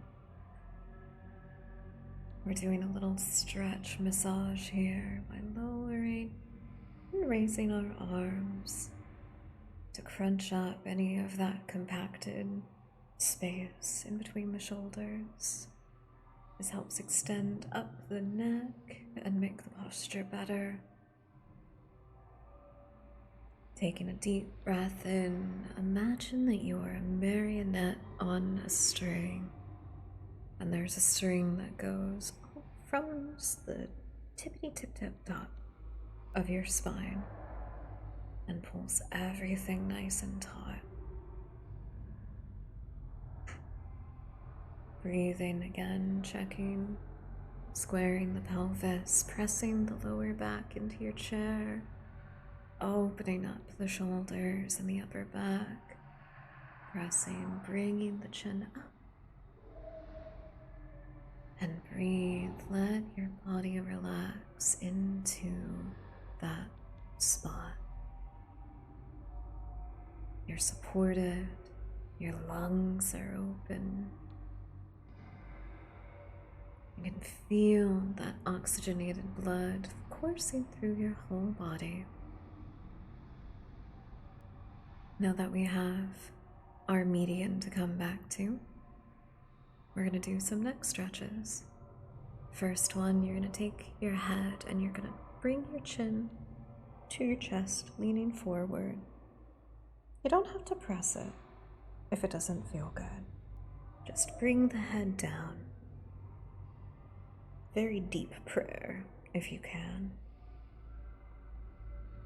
Keeping the rest of that posture that we just brought together. And breathing.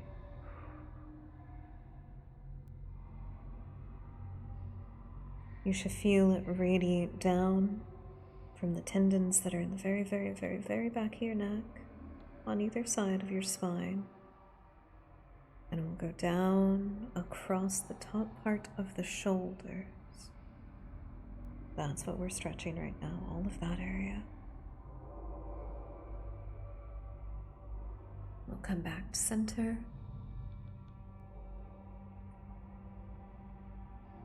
Take your right hand Put it on top of your head.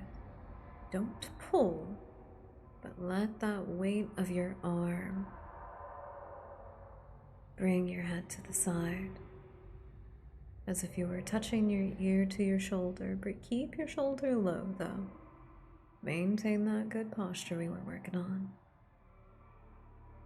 To double check, square the pelvis, check the lower back. Breathing deeply to keep the lungs and the chest open.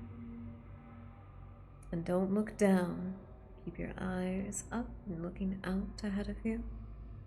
You can close them if you want to, just make sure you're not tilting your head down.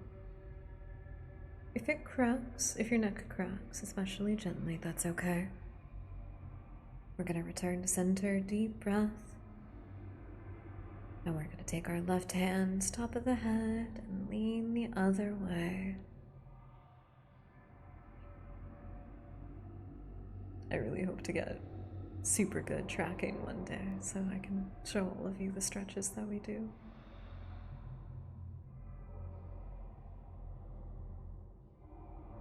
And back to center. I'll do a couple of little circles. Going clockwise 2 or 3 times, and then going counterclockwise.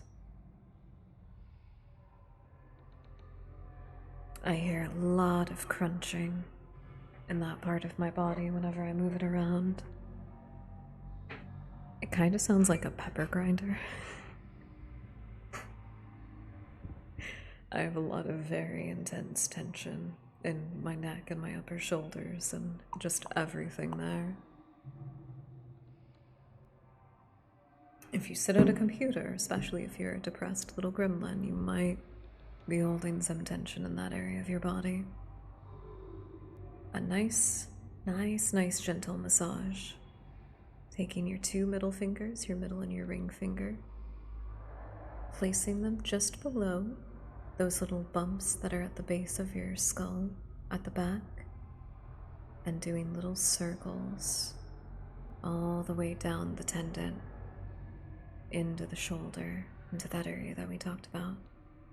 This can be a great way to break up stuff that might be there. Don't go too hard with self-massages though. Pressure is a very, very important thing to remember, and if you do too much or too little sometimes, you can absolutely cause other problems. So be gentle on yourself. Listen to your body.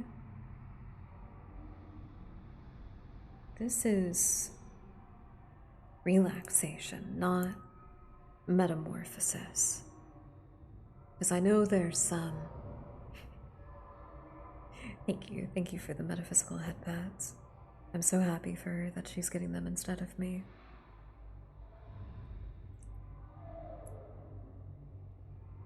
Metamorphosis, in the terms of self-care, I think is very important to keep in mind.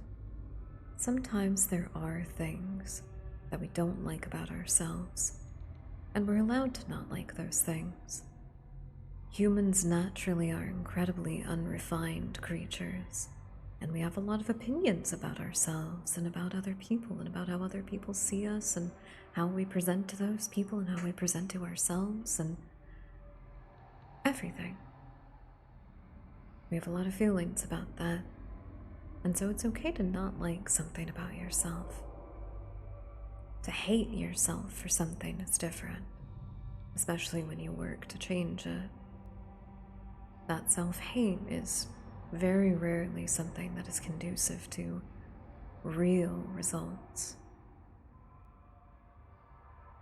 So you should, in equal measure of metamorphosis, give yourself time to rest and relax.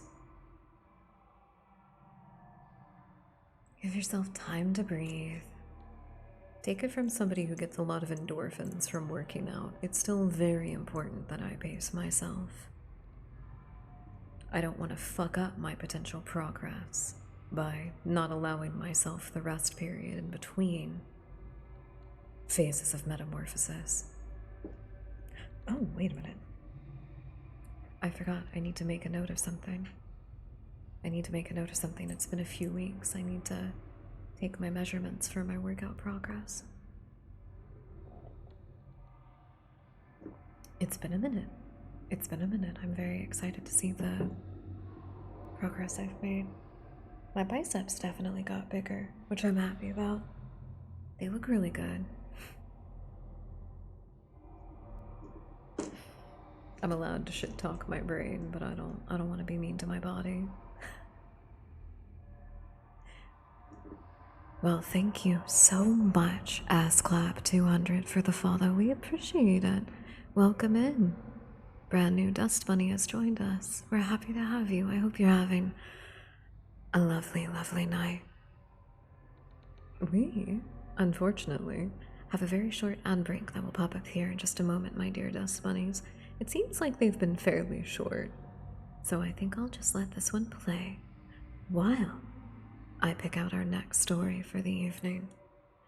The last one that we read was The Last of the Sparks, which was very fun. I liked it a lot. Be careful about the protein forest. Be careful about that, actually. I didn't know this until fairly recently. Obviously, you could build the triceps, the cheats. I do that too. Don't worry, I'm aware of that cheat code. I do that too. But I also, I really like super defined triceps. I really do. I think it makes that little bit of like shoulder definition, like that little bump of shoulder definition. I think it makes that look really nice.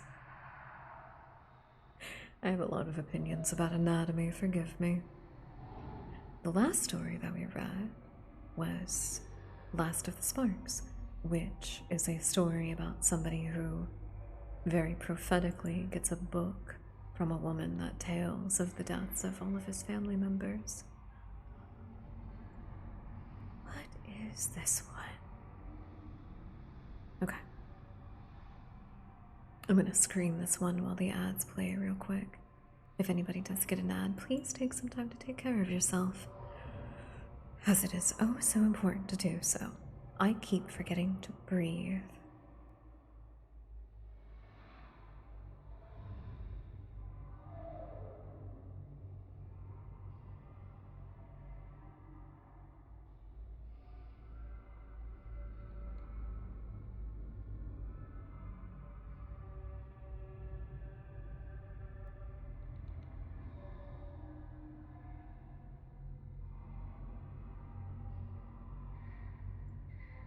Oh, this one's a multi-parter. I didn't know that, actually.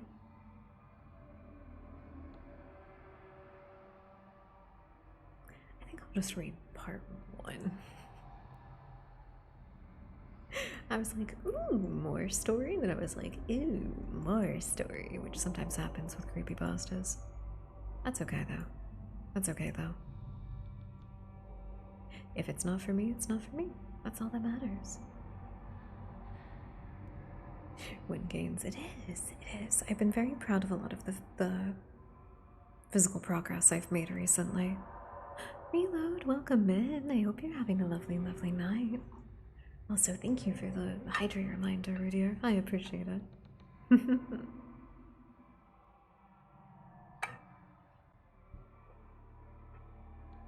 You know what? You know what? Let me see, actually. Hold on.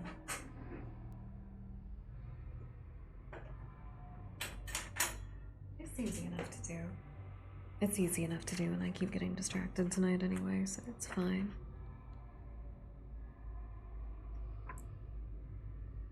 What was that? Oh. Okay.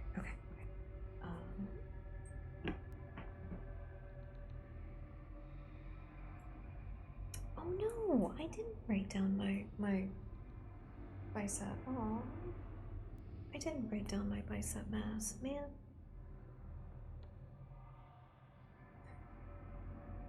Hell yeah, reload. Hell yeah. Everything balances out in the end. Okay. 11.5 inches.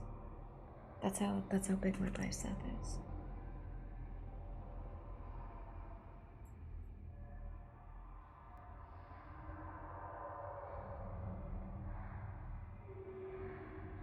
I'm checking another measurement, but I'm not telling you what it is. Liar! Liar, I have not lost mass there. Liar. How evil. How evil. Welcome back, Mark. Say hi. We were talking about fitness things for a second. I got distracted. This isn't why I'm here. I'm here to lock in and tell you spooky stories. Thank you, Mercy. Thank you for the wait a minute, didn't you just do that? Wait a minute, what? Wait a minute. Wait a minute. Hold on. No, it was Omega that re-upped their subscription. You did! That was like yesterday. Wait, what? How did you do that? How did you do that? You did that yesterday. I literally have it in my... Well, thank you for the second batch of 5 months. Fuck. Thank you. Hell yeah. Hell yeah. I think yesterday was like an anniversary thing. Was it? Was it? Weird. Oh. Well, thank you, Omega. Thank you for the gifted to... Where's the name? Anna. Oh. I have no idea. Is that one of our dust bunnies? I don't recognize that name. It got tossed to the wind. Also, we have a hype train now. Thank you so much for that, everybody. Thank you for the 5 months with Prime, Marxie, and thank you for the gifted to the community, Omega. I appreciate it. We got a hype train again. What are we gonna do about that? Let's do that yesterday. I could have sworn that you did it yesterday. I could have sworn. Well, now I feel bad. Should we read a story while there's a hype train? We can if you guys want to. I don't mind. I don't mind. Wait a minute, wait a minute. You know what? You know what? This is always something that I think is really exciting. What if you all had to eat today? Thank you, thank you, thank you. What if you all had to eat today? Have you been taking care of yourself? Thank you, Omega. Thank you for the biddies. I appreciate it. I try to. Chicken tacos. Fuck. That sounds delicious. That sounds delicious. Oh no. Oh wait, Nicholas, earlier, did you hear? I recorded and edited some SH2 remake today.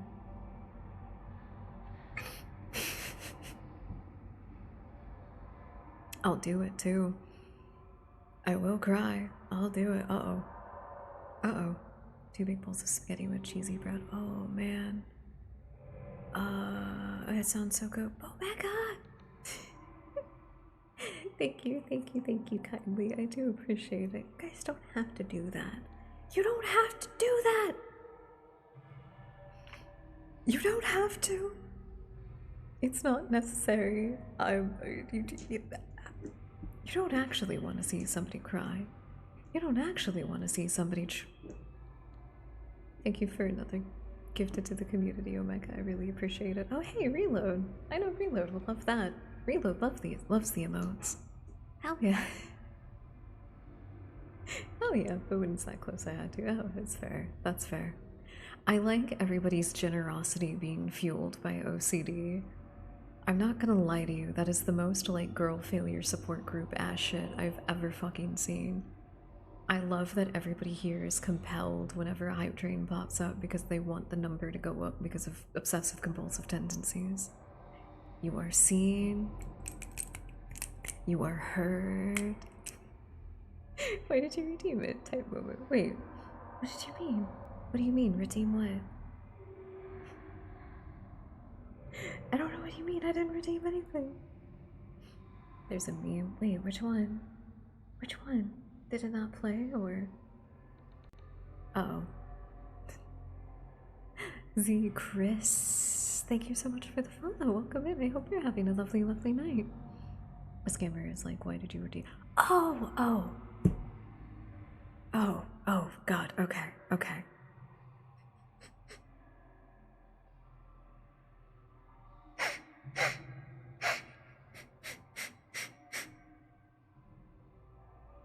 It's one of my favorite videos. That is genuinely one of my favorite videos. The golf card, gift card. The golf card. That is one of my favorite videos. I don't know why, like in my brain I just read it in like a completely normal way, but then it started playing in my head. Do not redeem! Do not redeem the card! That is true. That is true. Don't do it! Don't redeem it! Stop it! You don't want to see a grown man. I almost called myself a grown man. You don't want to see a grown person cry. Do not redeem the card, no!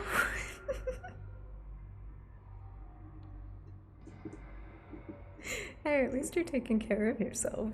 At least you're taking care of yourself. That's all that matters. We got a lot of walkers in here, too. We got a lot of people who like to walk to take care of themselves, which is very cool.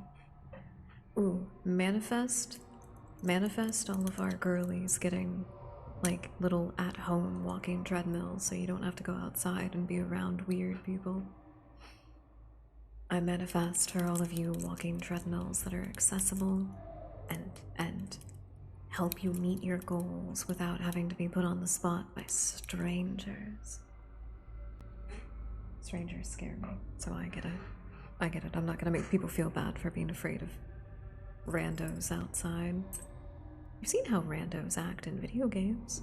Absolutely do not want to be just surrounded by them outside.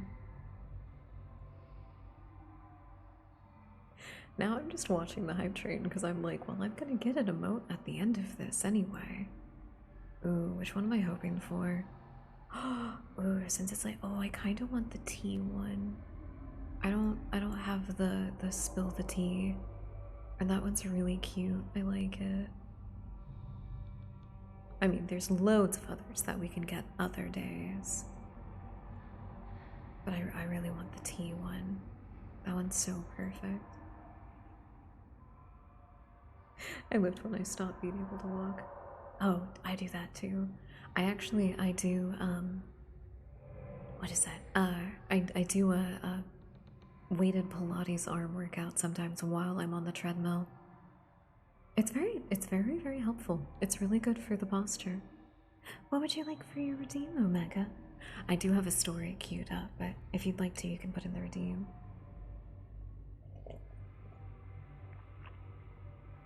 It's something that I don't actually practice very often, but it's supposed to be just really leaning into the whispers and those over-exaggerated mouth sounds.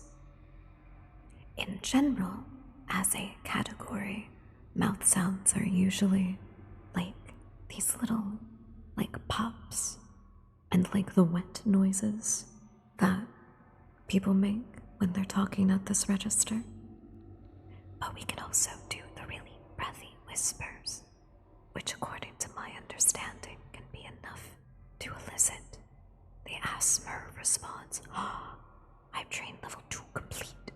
Your community has contributed a total of 3 gifted subs and 500 bits. Thank you. Thank you. I got, who's this? Oh, she's so cute. Oh, she's so cute. I love her. I love her. Thank you all so much for the incredible, incredible, incredible amount of support. You are so kind and so sweet and so silly and so cute. You are so fucking cute. Fuck you.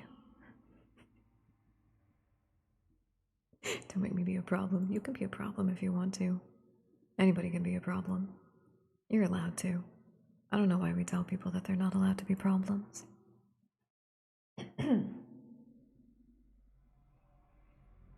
don't know why, but for some reason, talking like this, and I'm not trying to like close everything, you know, but it's very easy for the larynx to get tight, the vocal cords, to become constricted.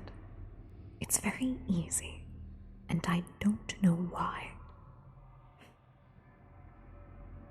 Those ones are really cute. Oh my god. They're adorable. I love them. I love them. They're so cute. I really hope we get the T1 next time. I don't think I've ever heard somebody do it, but perhaps tongue twisters might be the way to go. You're all my precious little agents of chaos. Every single one of you.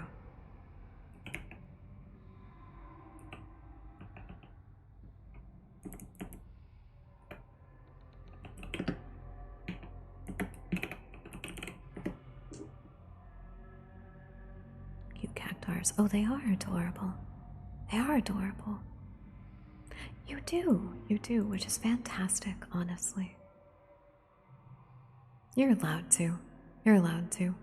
If we ever do get whales, I want you to goat them. You know what? I want you to goat them. I like to goat the whales by being a certain type of model because I believe that wealth redistribution is the way that we will save the economy. Personally. So, I'm fine with you goating the whales, but they do have to be whales. They do have to be people with an exorbitant amount of expendable income. The term coined by a very specific type of streamer, love them, is somebody who, let's just say dono dumps onto a creator because they have large sums of money, usually referred to as oil barons or whales in that way, if you will. Okay.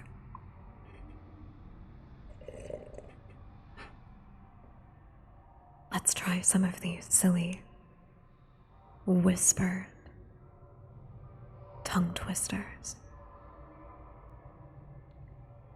Peter Piper picked a peck of pickled peppers. A peck of pickled peppers Peter Piper picked. If Peter Piper picked a peck of pickled peppers, where the peck of pickled peppers Peter Piper picked?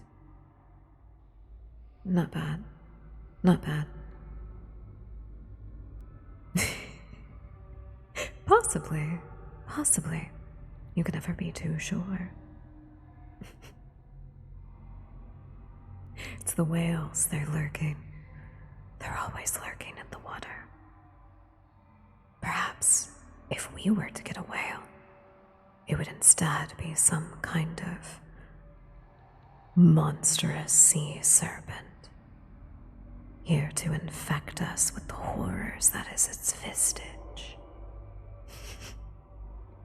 I like it when the captions pick up horrors as horrors. I think it's quite funny.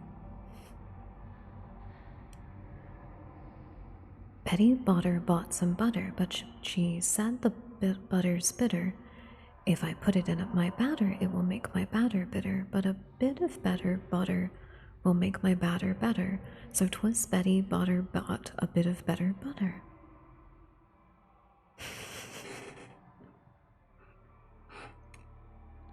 I think it's fun that, like, the word Leviathan for a long time has been associated with creatures from the deep, but if I recall, the origination of the name is from the Ars Goetia, describing one of the 7 princes of hell, specifically the Prince of Envy,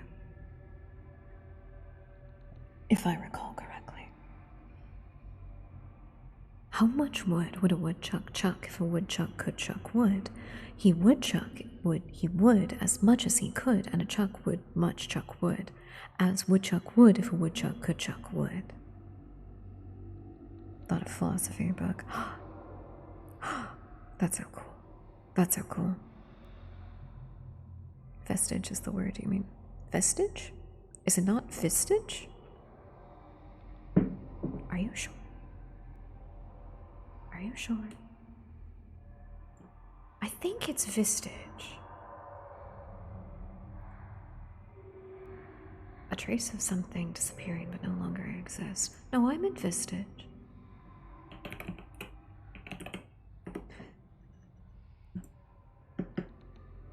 This is really funny.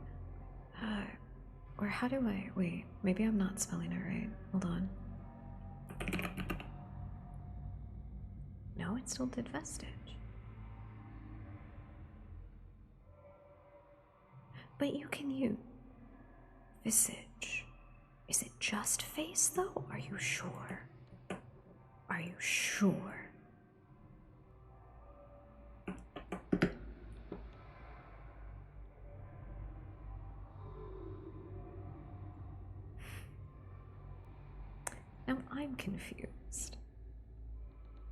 Now I'm confused. Okay. Okay. Because I can't blame somebody for correcting bad grammar. I'm there with you. I'm an editor by nature. Okay. So wait. What is the right thing? What is the right thing?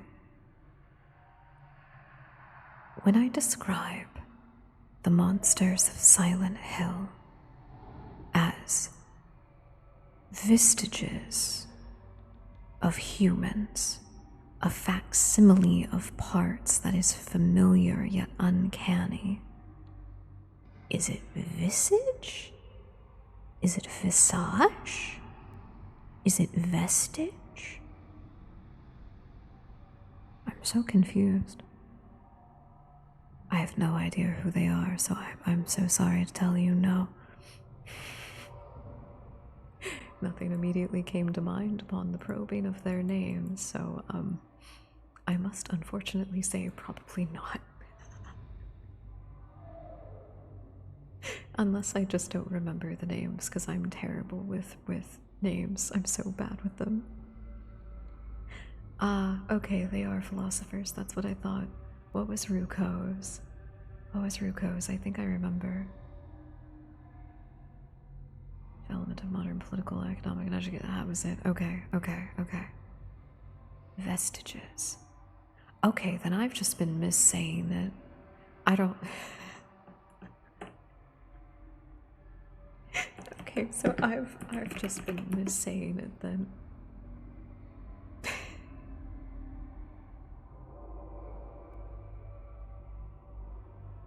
Okay, that's all. That's all. I've just been missaying it.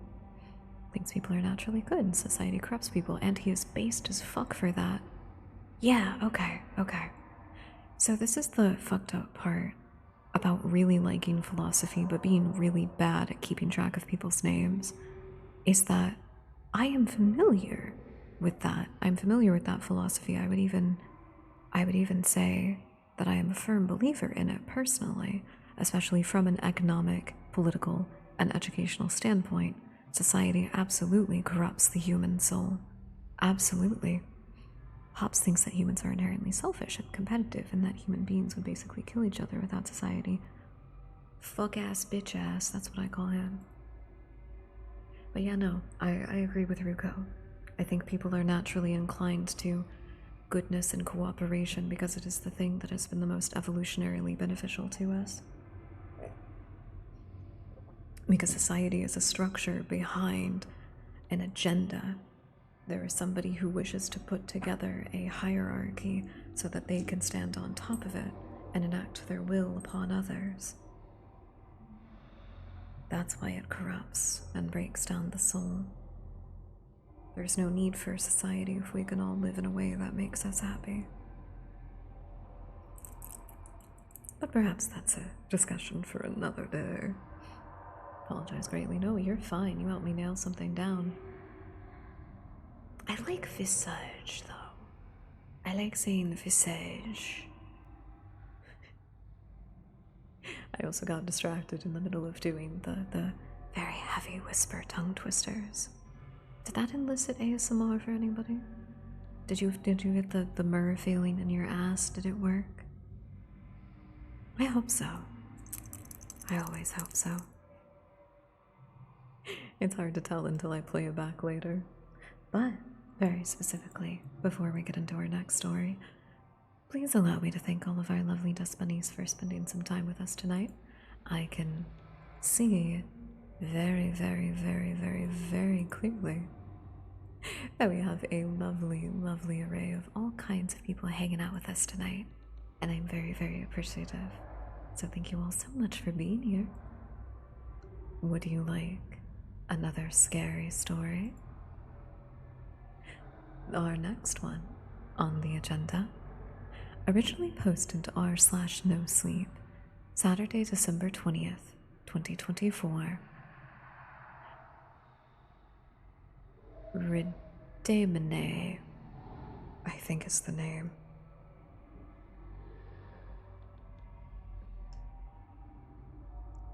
Why are they called sixes?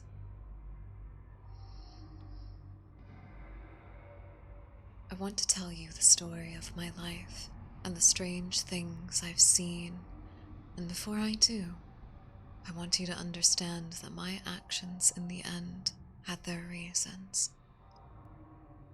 I was born to a single mother. She was only 15 around the time that I was born, and she wasn't exactly ready to be a mother. Apparently, my father had also been less than ready because his parents ended up sending him to boarding school so that he wouldn't have to be responsible for me and my mother. We were mostly supported by her parents, but otherwise we were completely alone. I started discovering my gift when I was only 5 years old. My great-grandmother had passed away, and I felt so confused when I walked into her viewing room of the funeral parlor and saw her sitting in the chair next to her own casket. At that point, I already grasped that what death meant. It meant that you were gone forever. And yet, there she was.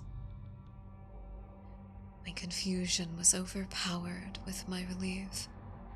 Approaching her, she seemed different. There, but not quite the same.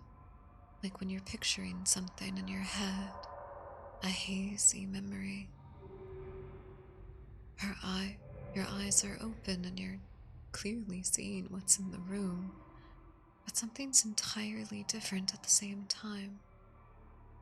Yep, that's the one, Marksy. Why are they called sixes? She whispered in my ear, kissed my forehead, and then disappeared. I walked up to my mom and asked her about the roses in Italy, as Gran had instructed.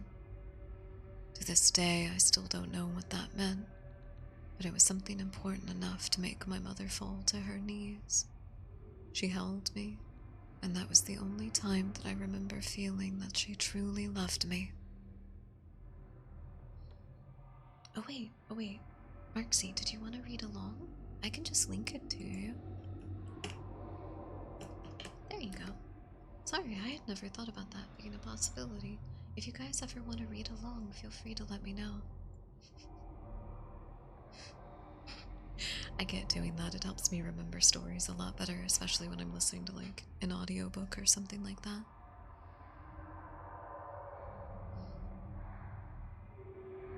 Hold on. I need a little bit of hydration.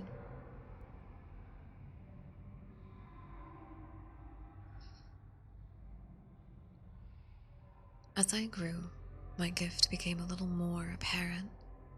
I'd see people I wasn't supposed to see in everyday situations. A few would even notice and follow me home. I didn't mind. None of them were ever imposed or tried to harm me in any way. I just wanted company until they figured out how to move on, or they found someone that was more... Excuse me.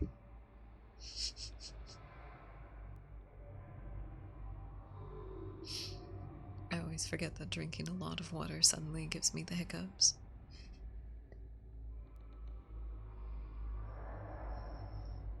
We're fine. We're fine. Everything's fine. Don't worry about it.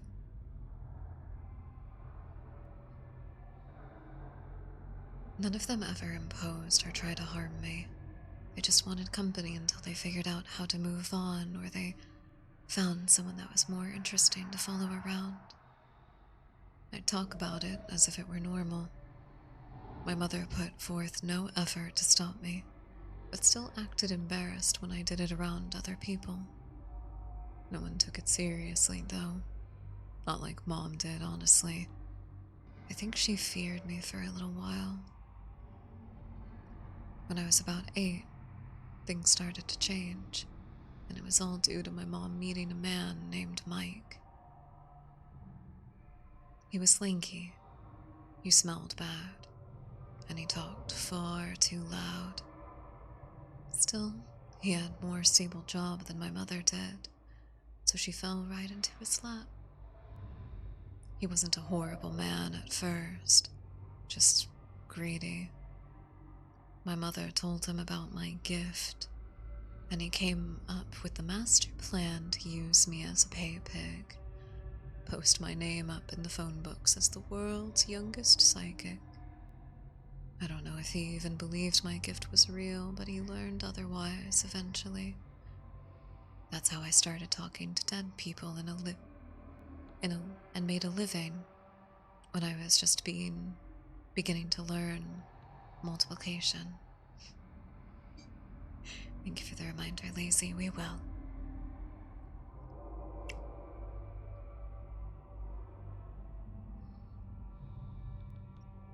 It was just fun at first.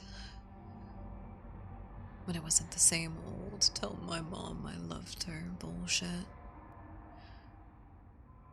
There was a case when I was 13 where I was seeing a family who believed the spirit of a 4-year-old girl was haunting their house. Sorry. Should have given you more warning, but something was bothering me. Don't worry about it. The station is just haunted. They wanted to learn more about her so that they could make her more comfortable in their new home. When I walked into the house, there was definitely no little girl. There was, however, a gray, non-human entity crouched on their 17-year-old son's back. Its skin looked like paper, and its eyes were fully red. It came in human-like shape, but it was far from human. These non-humans were something that I called sixes. Sixes are souls that were never human. They're created out of pure sorrow and hatred. They're negative emotion embodied into an evil spiritual being. They can project the actions of human spirits to confuse their hosts. Make them think that they're just victims of a normal haunting. Human souls cannot hurt you unless they're extremely sinister. Sixes, however, can. They suck every emotion out of you and radiate so much of their own sorrow and hatred until you either kill yourself or commit a crime so horrible that you'll likely get the death penalty. They usually go after evil, corrupt, or just plain miserable people. They were called sixes because you'd usually only last 6 months before you lost it. Sorry, it's not as spooky if I get tripped up on my words, is it? Welcome in, Ari Airfryer. I hope you're having a lovely, lovely night. We are currently reading the creepypasta. Why are they called sixes? Why they're called sixes. But I do hope that you're having a lovely night. Welcome in. Good to hear. I think I started resenting my mother when I was 16. I had gotten tired of my job. Falling asleep. Well, I do hope that you sleep well. And may we not inflict nightmares upon you. Unless that's what you're into.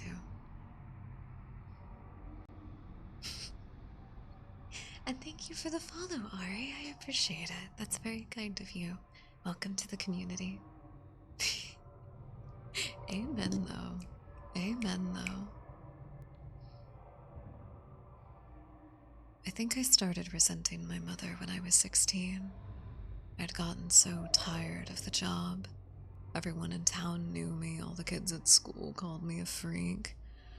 By this point, Mike had started to drink away all the money that people had paid me to tell them that their grandmother loved them, or that their dead child was in a better place. He became violent, angry.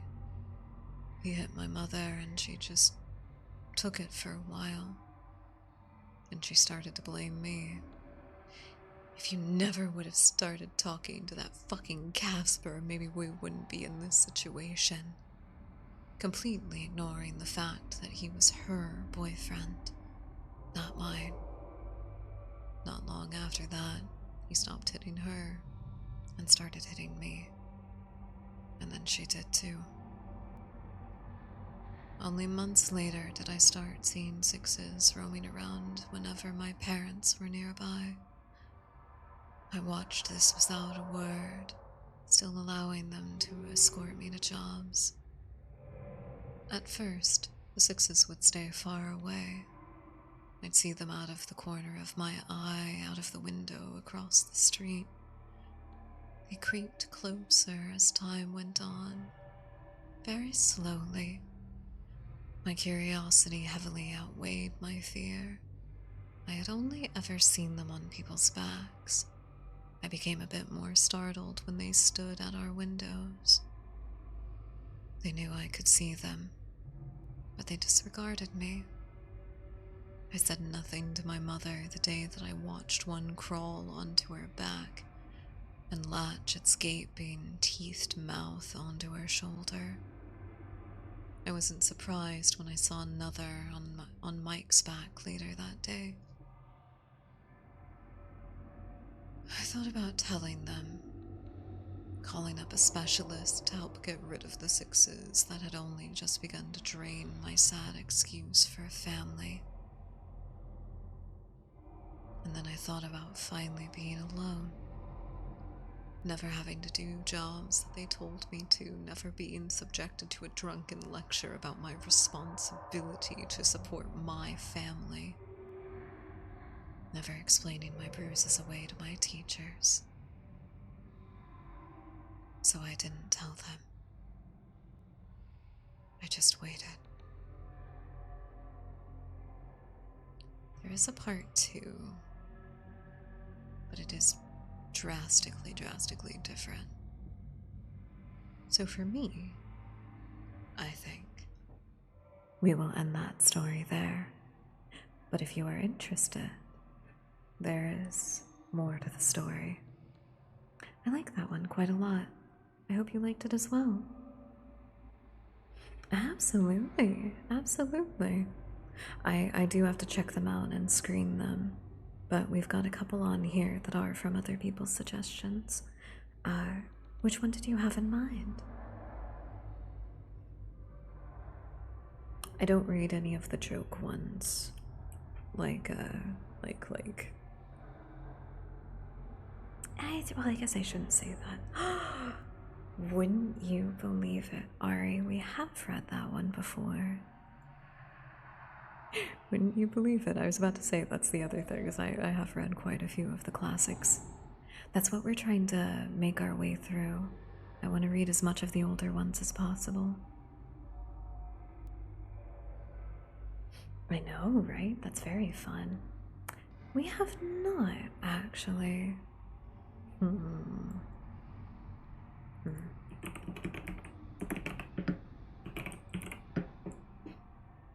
Let me see how long it is.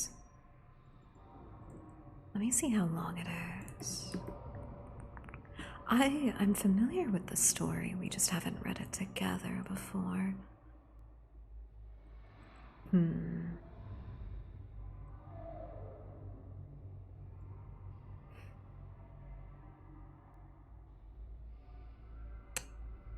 know what I'm gonna do?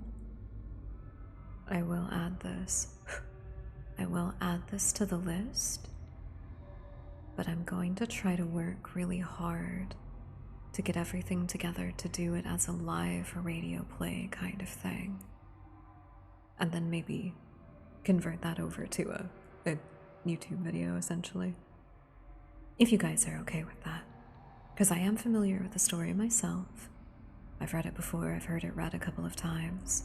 I do like it. I do like it.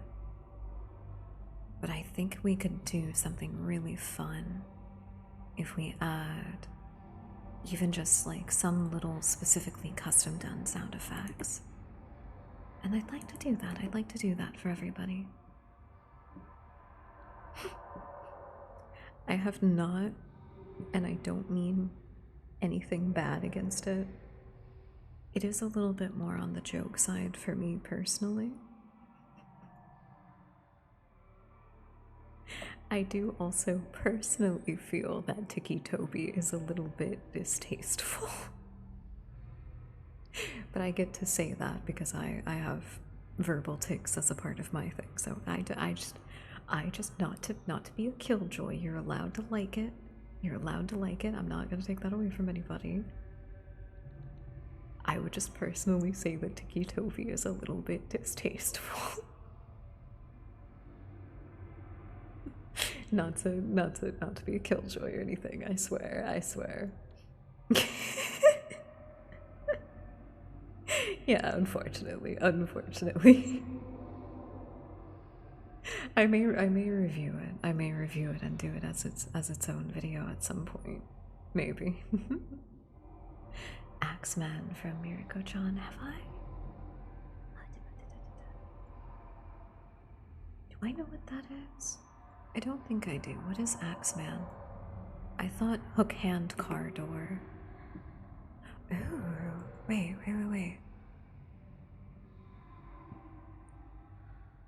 Oh, it looks so spooky. Oh, it looks so spooky. Oh, is this the same mangaka that did the Pumpkinhead serial killer story? The art looks very, very similar. Whoa. Whoa. Okay, I'm gonna check that out. The art looks cool. That sounds so cool. Laughing Jack is another one that we haven't done. There's quite a few of those, like, particularly classic ones. I'll add them to the list. I think I've got a particular one that I think all of you will really like. Do you know the story of Ikbar Bickelstein? If not, I think this one will be a very, very fun one to do next. Okay. Welcome in, Gabriel. Thank you so much for the follow. I appreciate it. Hello. Welcome in. I hope you are having a lovely, lovely Friday night. Oh, I'm so sorry, Marksy. What was your idea? I'd love to hear it. We can always see what we can do. I do appreciate that's why I try to not make things like too official or make it where you guys have to like give something to make a suggestion. I do like suggestions, and sometimes I like to try to figure it out. Ooh, we can do that. Absolutely. You got it, Marksy. Let me get this one for now. Our next story is Ikbar Bickelstein. Reminds me to unpin it whenever we're done. There we go. Should we just do manual? Yeah, I can just do manual and remember. You got it. If it makes it easier for everybody to keep track of everything, hell yeah. I really should use the pin system more often, shouldn't I? I really should. I could have used it today to tell all of you about my new outfit. I hope you like it. Alright, dear dust bunnies. Good night, Ari. I do hope that you get the rest that you need. Oh, what? Did it? Oh, it took me to the right one. How weird. What? no idea. You got a magic link, Marksy. Something broke for you. I'm so sorry. I have no idea what happened. You worked for me, though. So I'm sorry. Skill issue, Dio. There we go. Okay. Sorry. No more beating around the bush. Originally posted September 19th, 2012. Hello, welcome in. Sunny Yoshinori, welcome in. I hope you're having a lovely, lovely night. Thank you for the follow. Oh, thank you so much. I appreciate it. Hi, hello, Sunny. I hope you're having a lovely, lovely, lovely night. Welcome in, everyone. We have so many lovely dust bunnies with us tonight. Thank you all for being here. Please allow me to preface, just in case anybody is not familiar with horror ASMR, we do not play it safe. So please be aware there may be triggering content in some of the stories that we read or some of the things that we talk about. I do not want you to feel any shame for feeling uncomfortable with things. You are allowed to. If anything through the stream makes you feel uncomfortable, or perhaps if you're falling into psychosis, please prioritize your self-care. But if you're a weird little freak that's into that kind of thing, hi.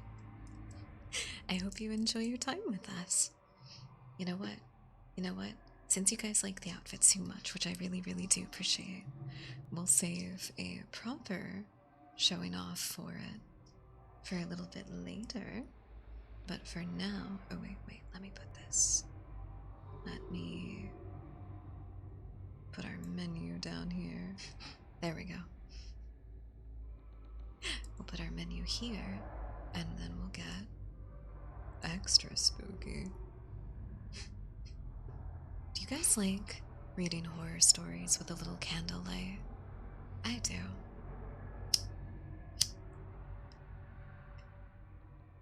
I think it adds to the ambiance. What do you think?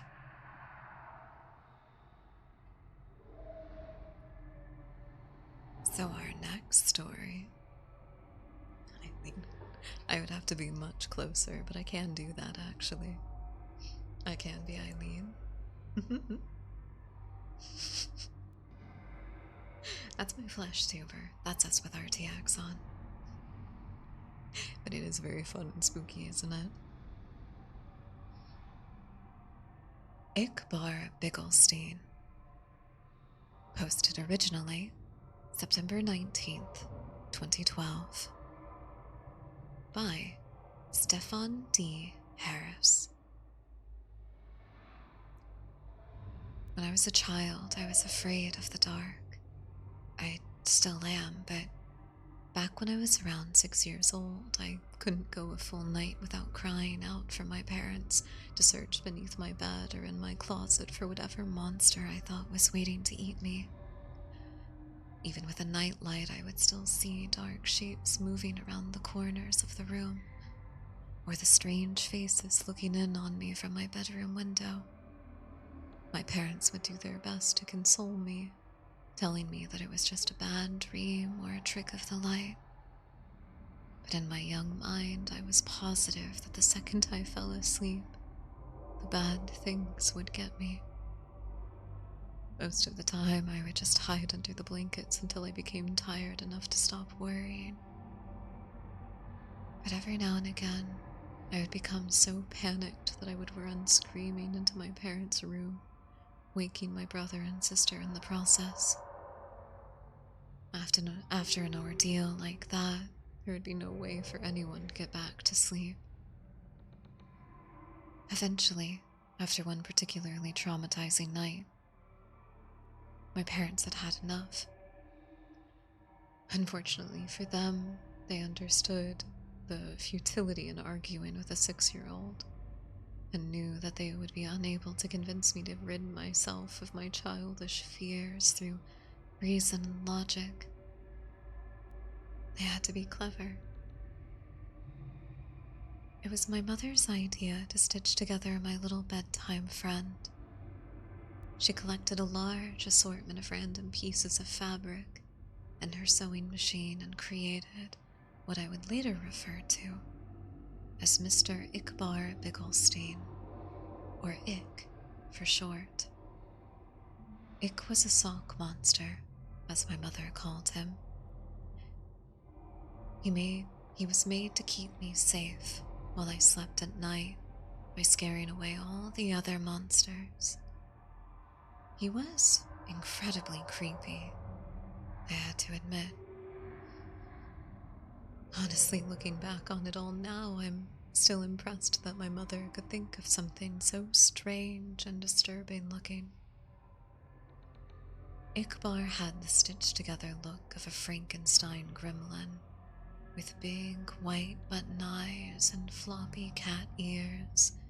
His little arms and legs were made from a pair of my sister's black and white striped socks, and half of his face that had green was made from one of my brother's tall football socks. His head could have been described as bulbous, and for a mouth, my mother attached the piece of white fabric and sewn in a zigzag pattern to shape a wide grin of sharp teeth. I loved him all at once. Welcome in and thank you for the follow me, Bowl. I hope you're having a lovely, lovely night. And thank you for the reminder to stay hydrated, Reload. I think I'm forgetting to breathe more than anything else. Forgive me.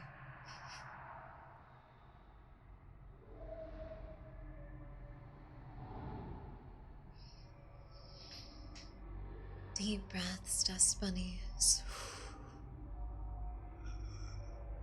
Let yourself feel full, full, full. And sit tall as you take in more air than your lungs can hold. Force that air into your diaphragm. And make that oxygenated blood pump throughout your body.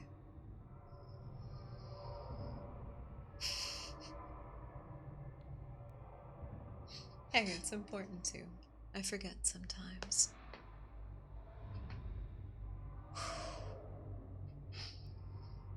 Apparently, I needed to crack my neck too, so thank you for that. Oh wow, yeah, that feels way better. I will commit to the bit by turning myself into a creature for the sake of reading a story in a way that's fun and immersive for everybody. You guys will catch me on it though and say, no, bad streamer, bad Tamagotchi in my computer, self-care, bad.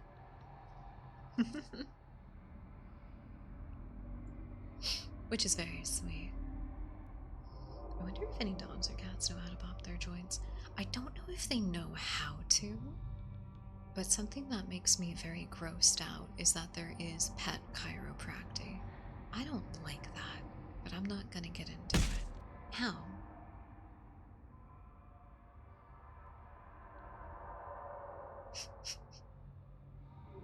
Was that for talking about something potentially controversial, or was that for talking about... or was that for not taking care of myself?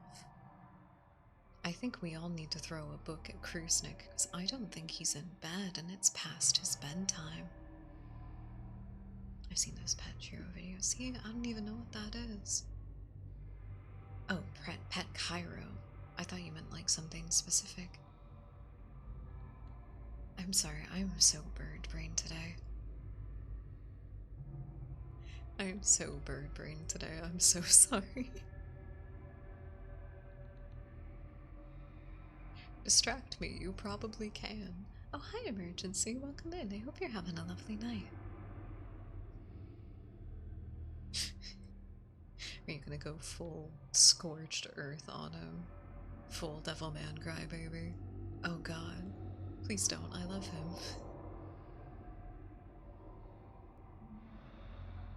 Okay, no more distractions from the story, because as soon as I'm done, I'm gonna go pick on him and tell him to go to bed. As if I can't hear him gathering up all of his things and going to bed now.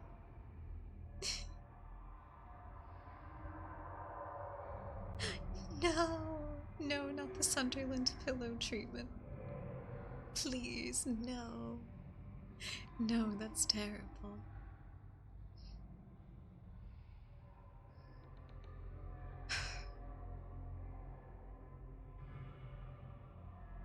From then on, Ick never left my side. Wait, yeah, I was reading this with a voice.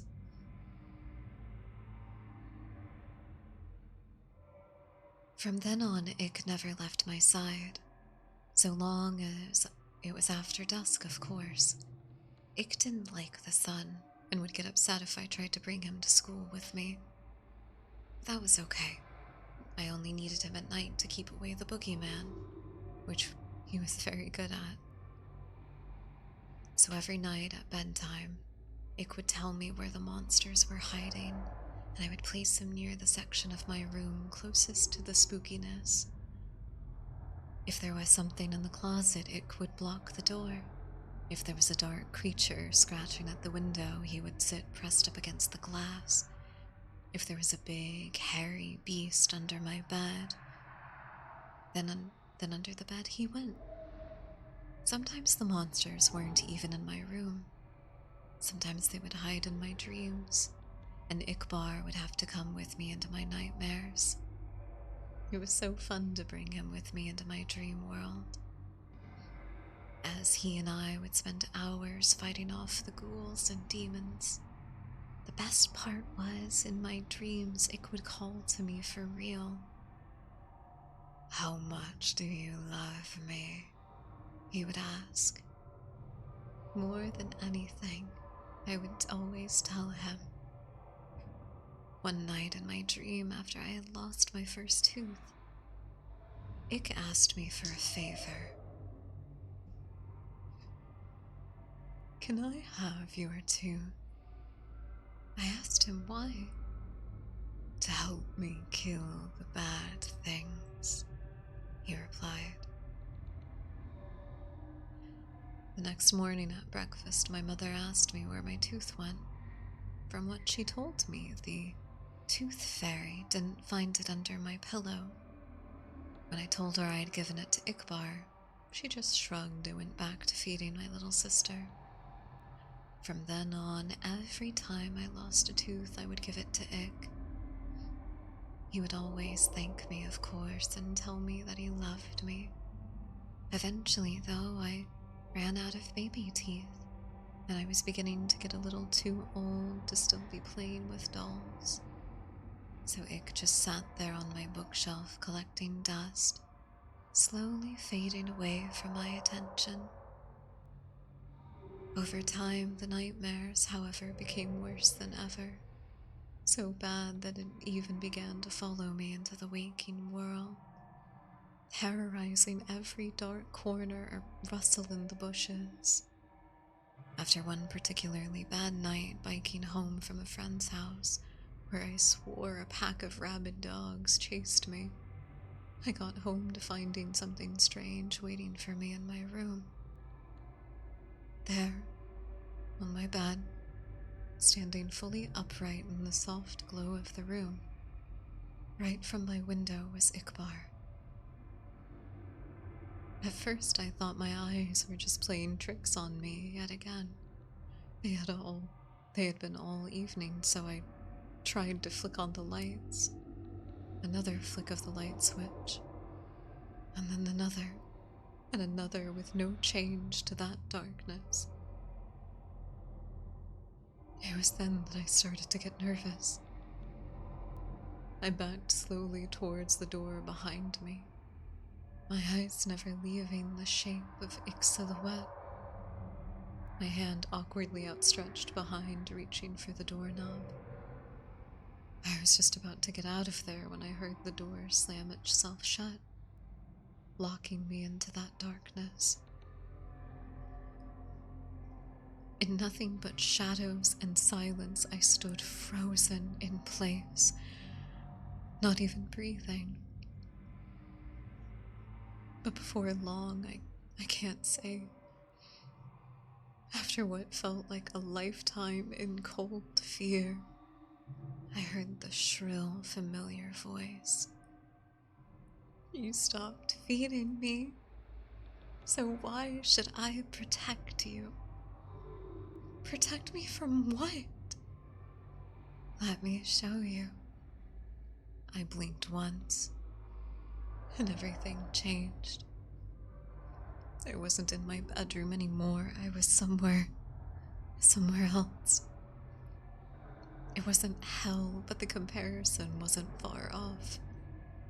Here's a forest, a horrible, nightmarish place where partial embryonic abortions hung from the canopy, and the ground swarmed with carnivorous insects.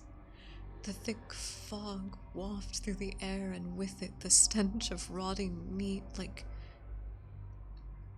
while chartreuse lightning flashed across the night sky. In the distance, I could hear the agonizing screams of something not quite human.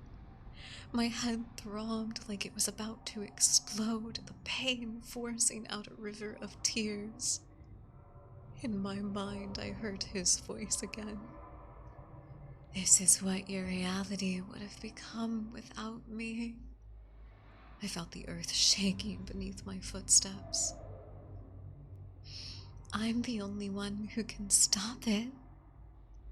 It was behind me now, huge and angry, hot breath across my back.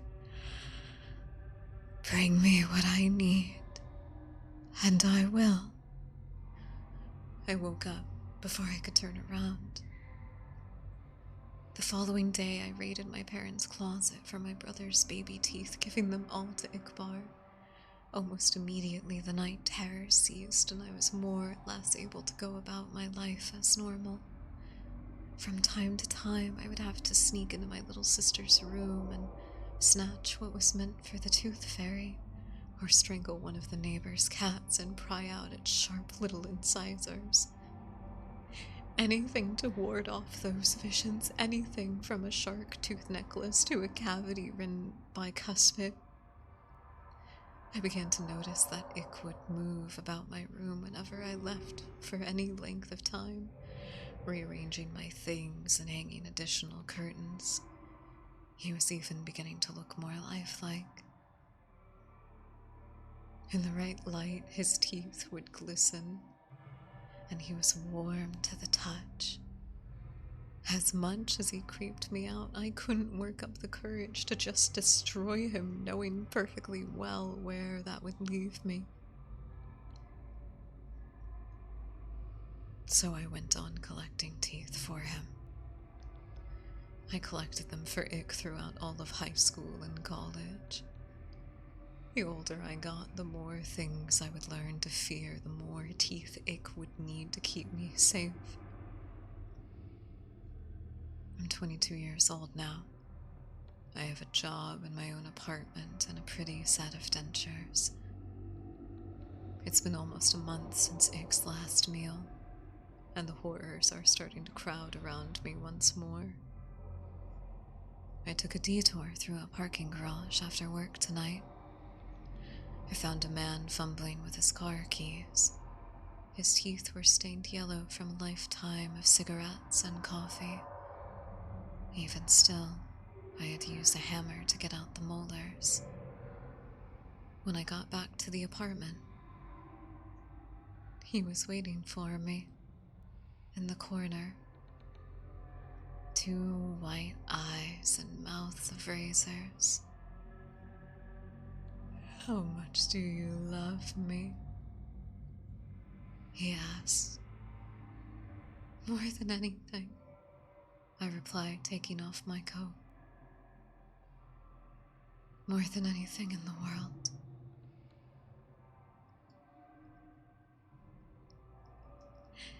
And that, was Ikbar Bickelstein. What did you think, Dust Bunnies? What did you think? Definitely new Pinocchio horror. I know, right? I know, right? I really do like that motif as well, thinking of it that way. It's something that craves to be real, craves to be almost human. Did it? Oh, was that one of the tags on it? I guess you can consider it a happy ending, depending on how you look at it. I suppose, I suppose. Wait, yeah, let's see. What are the tags? Sometimes the tags on creepypasta.com are a bit funny. Artifacts and objects, beings and entities, children and childhood, famous creepypastas, field pastas, and a happy ending. Yeah, no. Yeah, no. Monsters, creatures and cryptids, toys and dolls, creatures, dolls, feels pastas, happy ending. You fucking liar. You fucking liar. How dare they? Had you not heard of Pinocchio Unstrung? Was that the live action one? Or,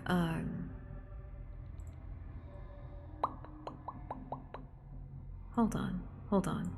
There is a very traumatic live action. Oh no, this one's more recent. No, I had not seen it. I also had not seen the Pinocchio-esque movie done by Guillermo del Toro, and I truly should. Because I love his stuff. I love Guillermo so much. I love him. Truly, truly. I think he's the last of my favorite directors that I have a chance of meeting in my lifetime. And I really hope that I get to. I really do. Ooh. Before we take our break, my dear dust bunnies, would you take a moment to think about this for me and give me your honest, earnest answers? Would you do that for me? What fairy tale would you think that it would be cool for me to play a lead role in if it was directed by Guillermo del Toro? I think there's some good pastas out there. I think so. Oh, the forest visualization was great. I agree, it was very, very pretty. I did like that part as well. What was the exact phrasing that they used? The like the haunted forest and the nightmare.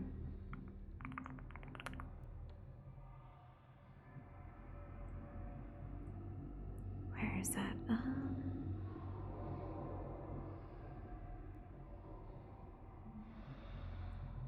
Oh yeah, the embryonic abortions that hung from the trees. That shit's crazy. That's a crazy fucking line to drop. I love that one. It's very uncomfortable, it's very unnerving. That's some good stuff. But yes, think about that, my dear dust bunnies. Think about that, my dear dust bunnies. What fairy tale, if directed by Guillermo del Toro, would you want me to star in? And whenever we come back from a very quick break, because I have to go harass Kruznik, once we come back from our break, we'll read some more stories. I'm having fun, and as long as I give myself appropriate breaks, my voice doesn't get too tired, so I want to hang out some more tonight. Oh, side question. Should we do regular art streams? Do you guys want to do regular art streams like yesterday? I had a lot of fun, and I want to do it again. Welcome in, Pork Chop. I hope you're having a lovely night. Thank you for the flower. I took it right out of the screen. It's mine now. But yeah, if you guys want to do art streams more often, let me know.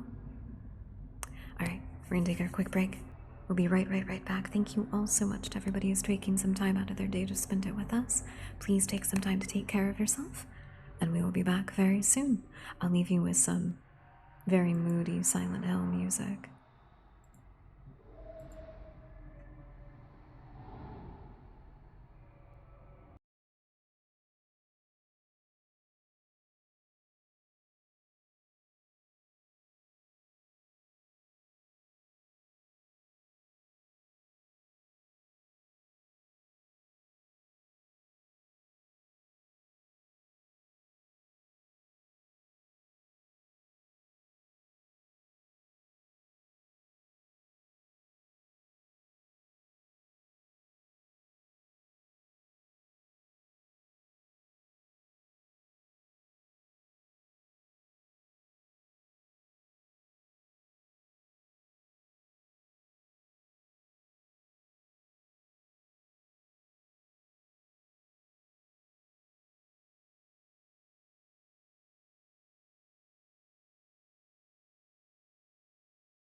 You know, you guys could just ask me questions. You're allowed to, if you're ever curious about why I do something. For a good period of time, for some reason, whenever I tried to run high-intensity games on my computer, it exploded. Exploded. It was very difficult to stream. Oh, also for Lies of P, because I was going to check to see if I could run it, since I was testing out Silent Hill 2 Remake again today.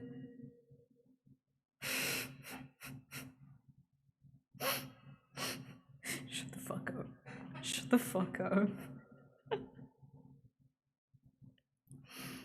Since I was working, since I was putting effort into things,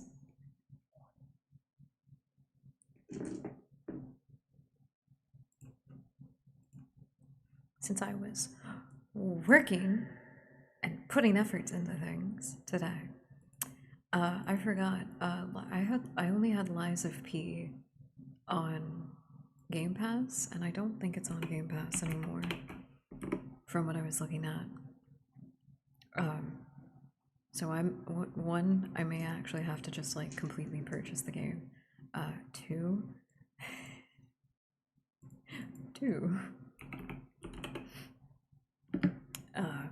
I'd have to start the whole thing over, which I guess is not necessarily a bad thing at this point.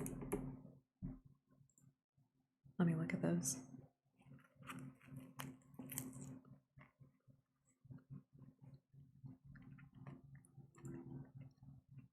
Yeah, no, it's not on Game Pass anymore. Because I didn't have it on Steam either.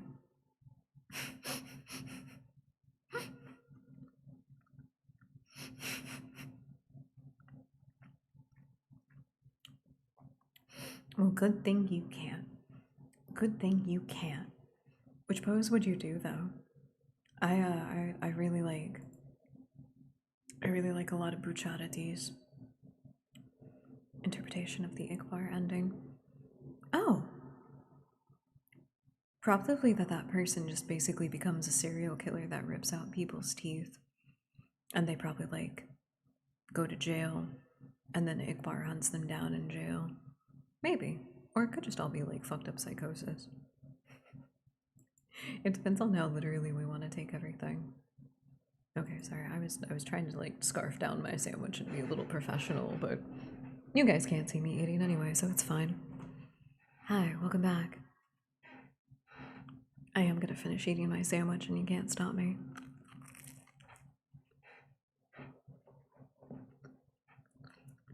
I'm gonna have a tuna poke bowl for proper dinner after this too. I can't wait.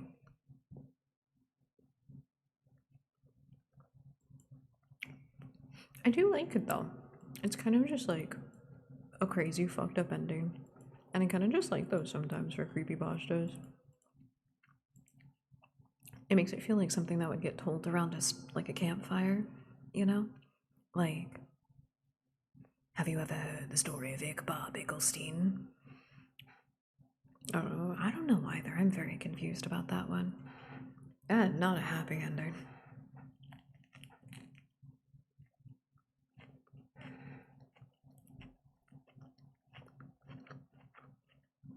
Good story, bad tagging system.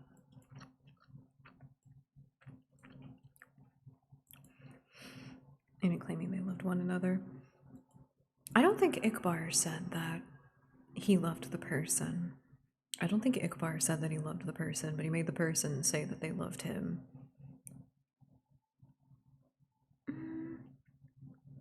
I guess if we wanted like some kind of metaphor, it can definitely be a metaphor for like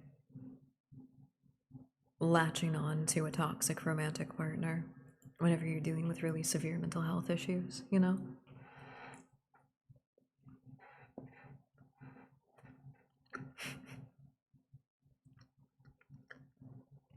Tagging cannot work on technicality.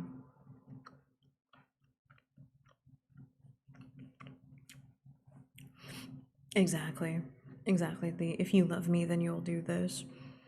And it's just like there is no love in this equation in the first place. It does, it works as like a spooky campfire story and like that kind of metaphorical for that too.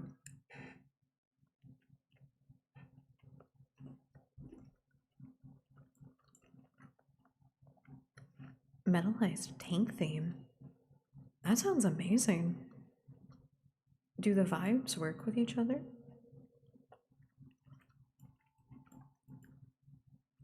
If my ASMR sounds good with metal music, I think that's an accomplishment for what I'm doing here, you know? Hell yeah. Sorry, I forgot to get our spooky ambience back. Cover up the sounds of my chewing. Yum, yum, yum, yum, yum.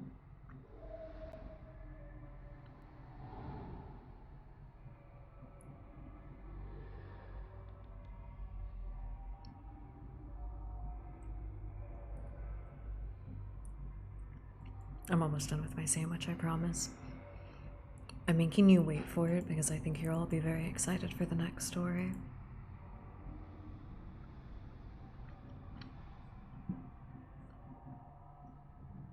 Oh, I would agree. Nobody ever does that, though. I'm exactly the person in a horror movie that if the supernatural starts acting on me, I am 100% going to scientific professionals and saying, hey, I don't know how to explain what's happening. Genuinely. So either there's something wrong with me, something bad is happening, or something metaphysical is going on. And if that's the case, maybe we can figure it out, you know? You can be going crazy for any number of reasons. Any number of reasons. It's always good to check.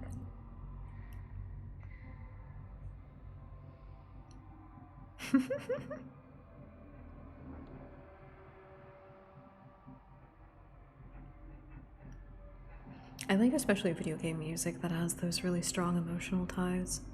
I've always thought that that was really sweet. Okay.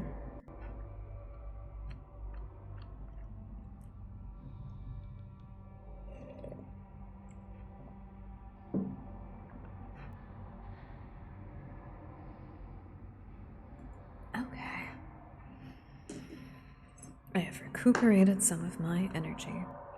And now I have Oreos to make up the rest. Ow.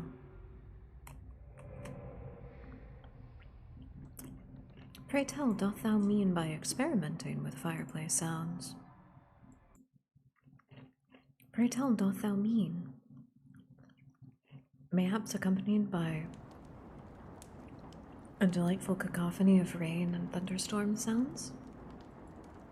Is that mayhaps what thou art referring to? Mayhaps?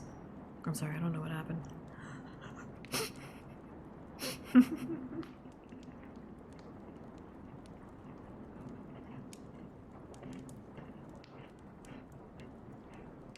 I got the energy to be manic and I chose to be.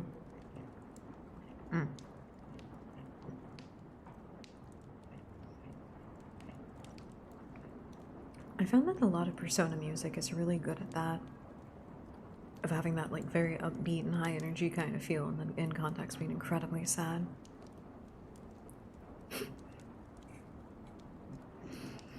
I'm channeling the little Lolita ghost that lives in the station.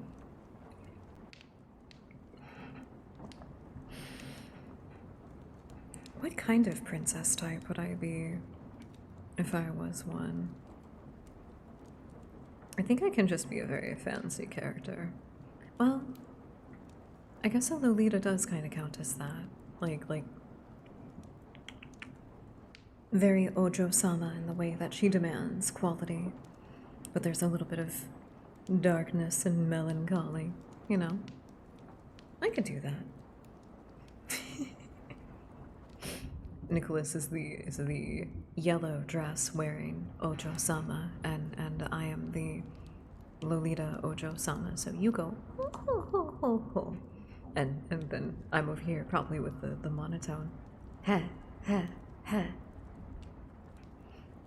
Cover my mouth with my little lace fan so nobody can see me smile.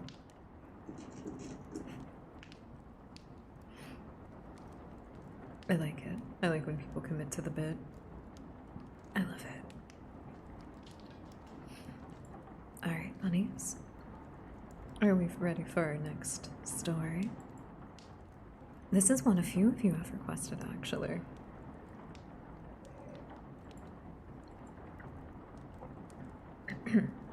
Sorry, let me do something gross real quick.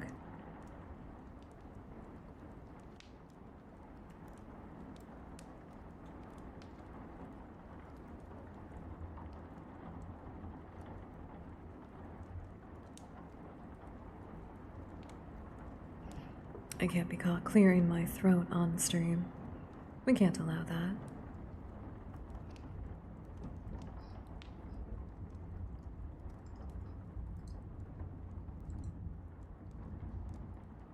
I'll have magic buttons for all of this eventually, I promise.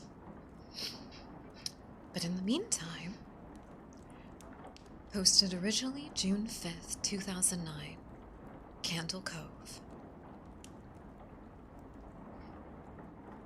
It comes most often at night, that nagging memory gnawing in some corner of your mind like a rodent chewing on the corners of the drywall. The memory of some brightly lit cartoon funland or world of puppets. A memory of a TV show you would watch seated cross-legged on the living room floor with a fixed, enthusiastic attention only a child can give. Attention that you wish now you perhaps hadn't given so freely. For there is something about the show, something about the discordant music, the details of the characters, their motivations and the storylines, the fixed maniacal grins that seemed, looking back, to be altogether too sinister to be a children's show. You try to block the memory out, and yet, there in the back of your mind, most often at night, the puppet's fixed grin keeps smiling. I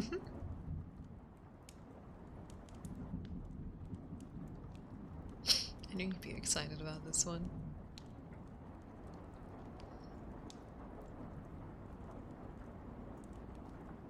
Originally posted to the Net Nostalgia Forum, television, local. User, Skyshill003. Subject, Candle Cove Local Kids Show. Does anyone remember this kids show? It was called Candle Cove, and I must have been 6 or 7. I never found reference to it anywhere, so I think it was a local station around 1971 or 1972. I lived in Ironton at the time. I don't remember which station, but I do remember that it was on at a weird time, like 4 in the afternoon. Mike Painter, 6'5".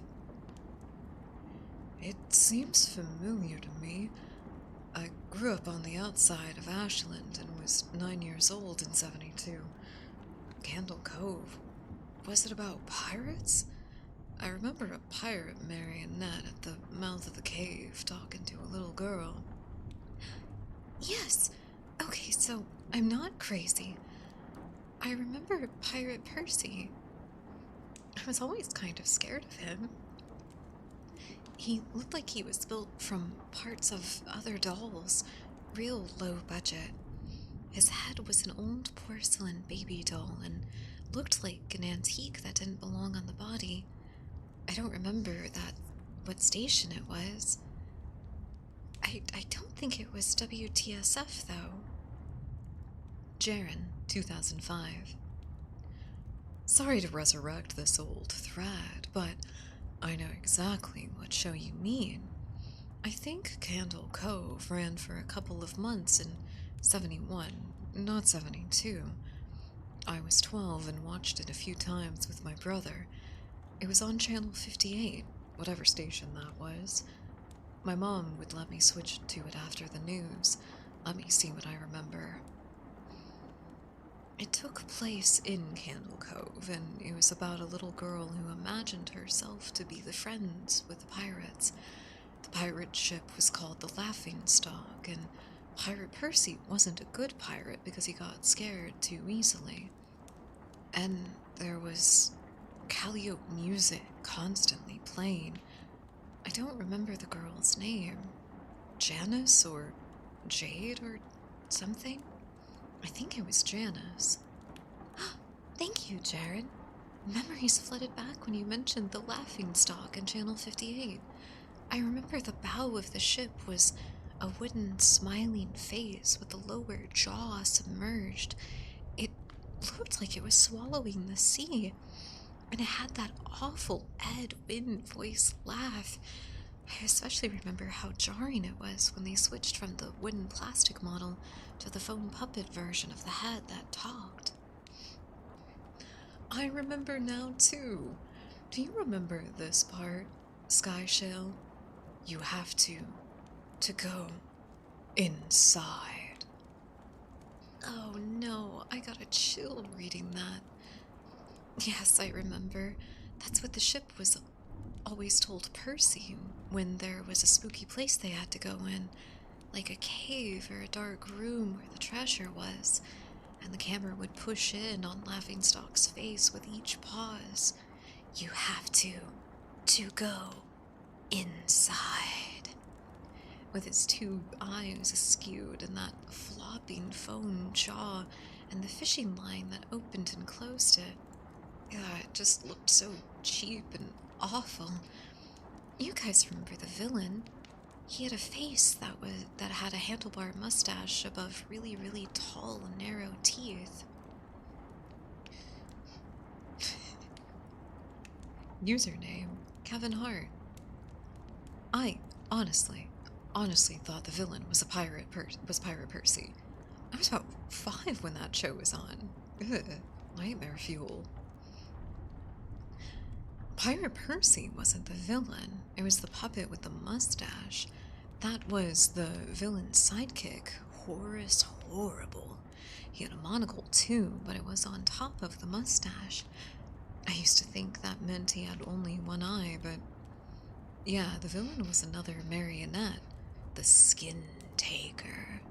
I can't remember why they let us watch that back then. From user Kevin Hart. Jesus H. Christ, the Skin Taker? What kind of kid show are we watching? I seriously could not look at the screen when the Skin Taker showed up. He just descended out of nowhere on his strings, just a dirty skeleton wearing a brown top hat and cape, and his glass eyes that were too big for his skull. User Sky Shale. Wasn't his top hat and cloak all sewn up crazily too? Was that supposed to be children's skin? User Mike Painter. Yeah, I think so. I remember his mouth didn't open and close. His jaw just slid back and forth. I remember the little girl said, "Why does your mouth move like that?" And the Skin Taker didn't look at the girl, but at the camera and said, "To grind your skin." I am so relieved that other people remember this show now. I used to have this awful memory of a bad dream I had where the opening jingle ended. The show faded in from black and all the characters were there, but the camera was just cutting to each of their faces, and they were just screaming. And the puppets and the marionettes were flailing spastically and just all screaming constantly. It kept going on through hours and hours of this. I woke up many times from that nightmare. Kevin Hart. I don't think that was a dream. I remember that. I remember that episode. No, not possible. Not possible at all. There was no plot or anything. I mean, I'd literally just standing in place, crying and screaming for the whole show. Kevin Hart. Maybe it's manufacturing the memory because you said that, but I swear to God I remember seeing what you described. They just screamed. Oh God, yeah. The little girl, Janice.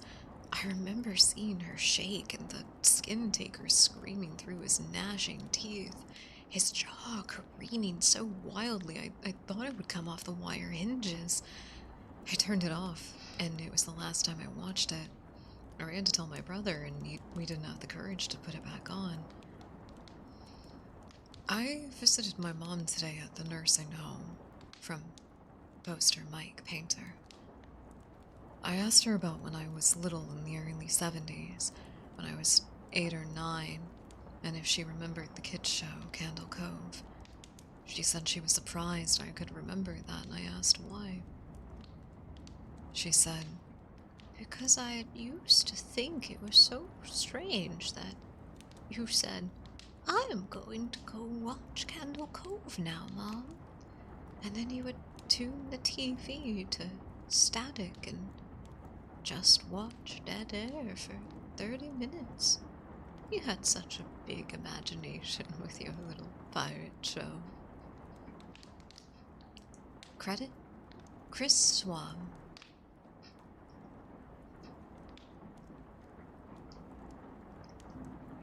Did you all like that one?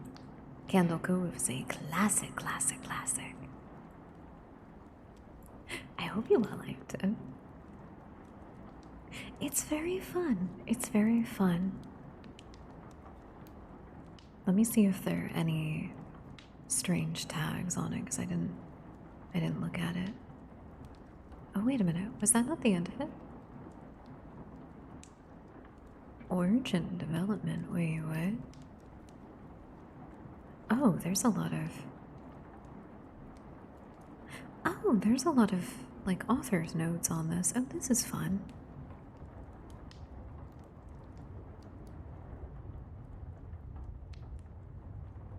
Well, that's silly. I like it. Okay, what are the tags here? Do we have anything weird? Lost episodes, television shows, TV. Famous creepypasta. Strange and unexplained. Technology. The internet.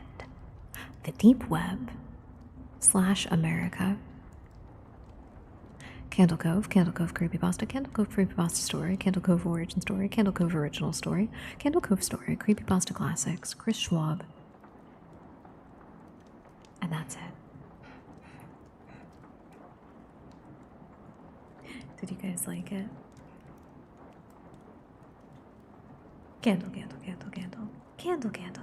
All the candles everywhere. Man, we do look especially spooky with the candlelight and the outfit. I might have to put together some more very cute little outfits like this. I really like it.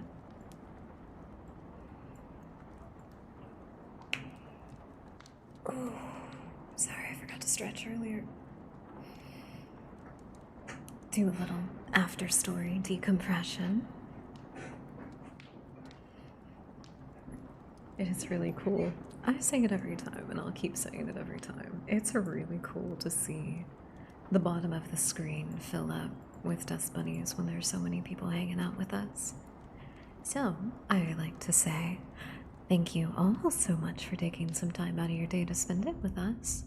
I hope you're enjoying the stories. I hope you're enjoying the atmosphere. Well, there you go. Oh, wait a minute. I haven't given you all stars in a while. It's been so long. It's also a very easy way to get stars to people who maybe aren't able to be active in chat as much. There you go.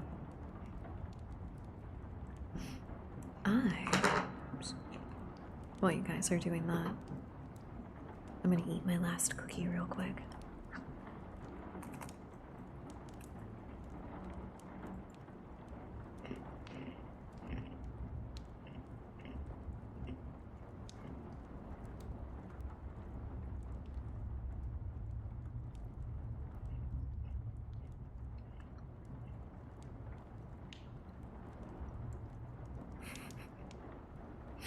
I do love watching the dust bunnies jump around. It's very cute. You're all adorable. Oh, All the little shiny bright lights.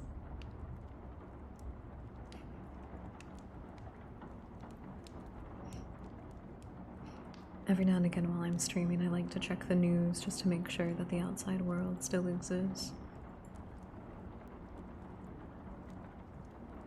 It's important, I think. It's important too.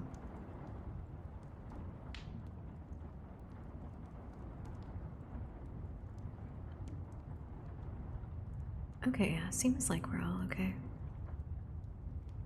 If the world caught on fire, I probably wouldn't be able to see it from nowhere before it was too late. I mean, I could try. I could definitely try.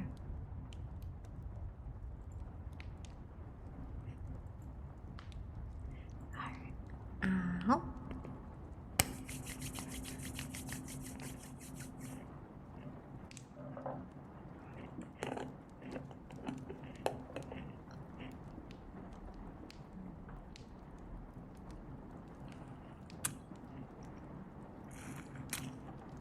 I think I want to talk about weird stuff while playing with your still beating heart. If you're okay with that.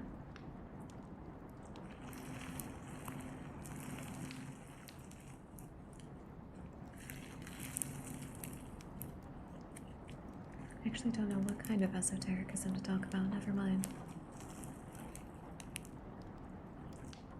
What's the most unexplainable supernatural occurrence that you've had happen?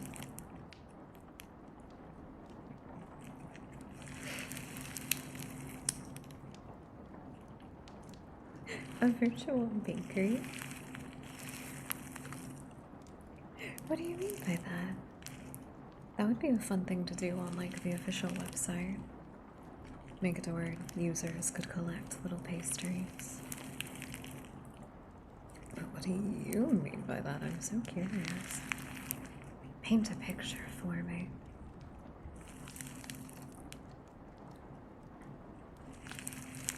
A virtual bakery would be fun.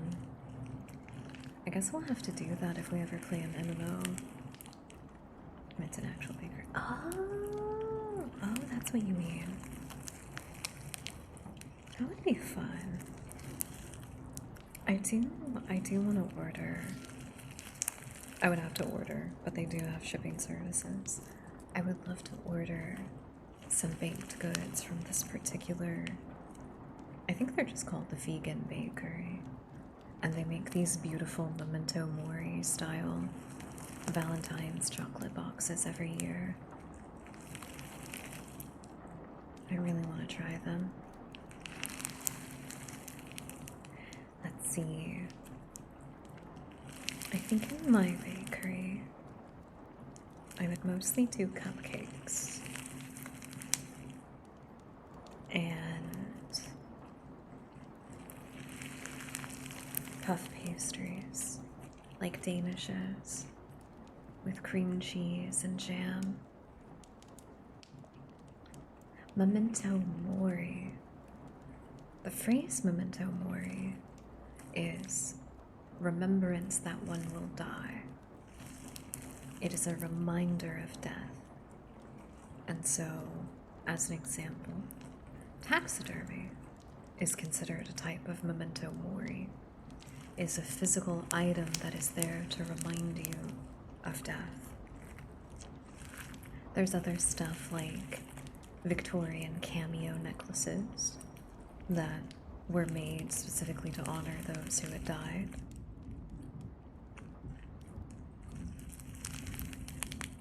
But usually, anything that would remind you of death, so skeletons or skulls, tombstones, and the like.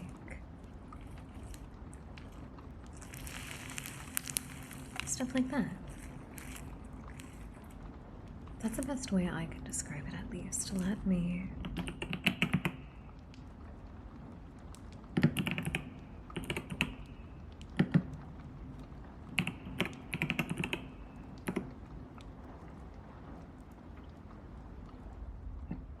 This is why you don't name your business something like vegan anything. It makes it really hard to find. Damn it, damn it. Okay, hold on.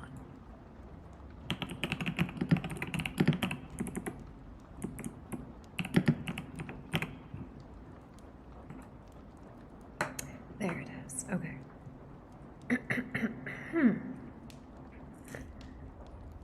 To find it, you have to type in vegan Valentine's Day goth chocolates.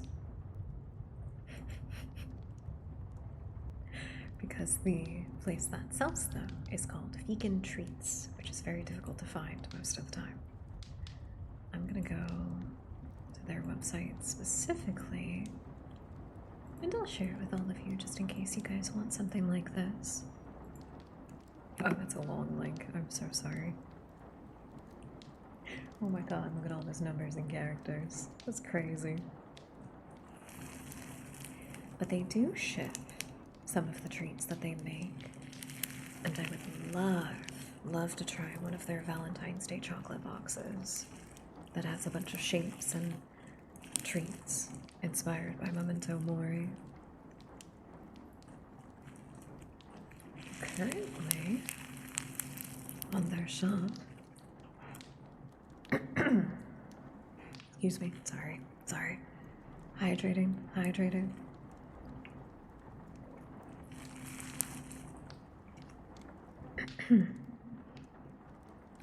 Currently, on their menu, they have a possum cannoli tin that contains pistachio, raspberry white chocolate, and more mini cannolis. I just hydrated. I did it again though. They have little vegan whoopie pies, which do sound like they do look really, really good, and I would like to try them.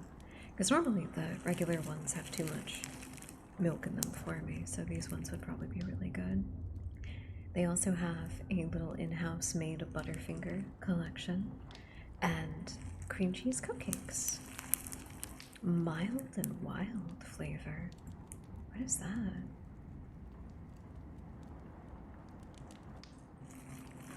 Black bottom cupcakes feature a moist dark chocolate cake with perfectly baked tangy cream cheese and a chocolate chip center. Oh. Ooh. It's like a mini cheesecake cake. Yeah, I want that. That sounds amazing.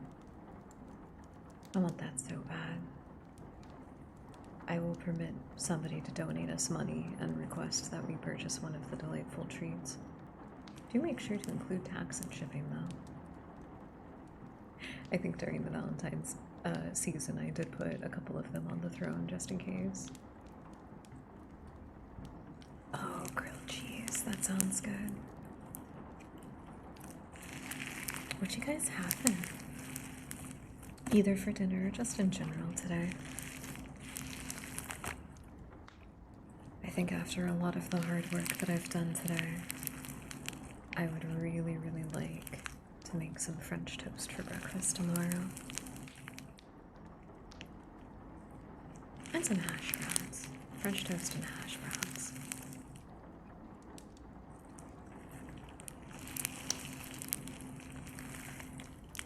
Trying to see how much I can whip up my slime because I think I need to reactivate it. I gotta mix some borax or something into it to kick it up a notch.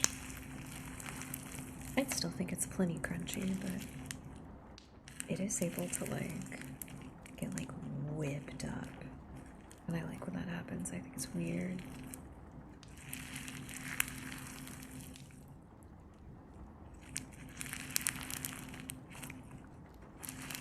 I want big puffs.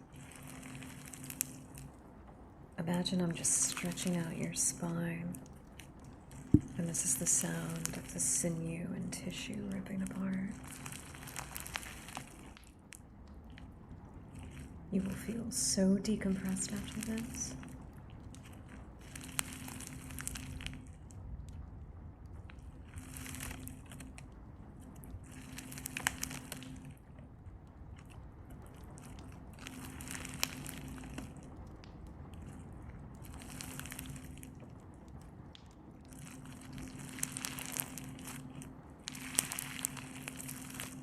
Not quite.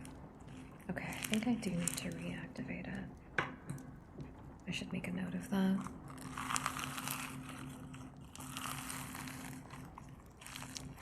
There we go. I would never. The dust bunnies aren't pets, so they don't count. I'm sorry, you don't count as pets. You're an infestation. You're vermin. Which is fine. I like little creatures. Oh, man. Oh, man. Sorry, I was still looking at the Vegan Treats website, and one of the, they call them treats tins, but they're little metal tins that will have these really cute custom designs on them. The ones that they had available for the spring season, they had these cute little frosted sugar cookies and these like s'mores cake wafers, or you could get salted caramel pretzels and peanut butter bonbons. Oh no, I'm so hungry. But I'm always hungry for sweets. Always, always. What's this guy's name? Lurker? He's just called Lurker. Or the Lurker, if you want to. Why are you asking? He just hangs out. He's one of the special entities in nowhere. A little bit different than me, a little bit different from the townspeople, from the dear residents. You mean here? Oh, he pops up so often in chat. Yeah, he's just Lurker. He's just Lurker. He's just a little guy. He's a cute little guy, though, isn't he? I'm glad everybody really likes him. I was worried that he wouldn't quite make the cut, or I thought people still wouldn't like it as much. I did not expect for him to be a fan favorite. But I'm glad. He was another one of the emotes that I specifically drew myself. Baby. Man, brother's toasted in that one. He's so cute. He's so cute. I'm really happy with how he turned out. Let's see. Okay. I'm gonna clear out the stories that we've read tonight. Oh, man.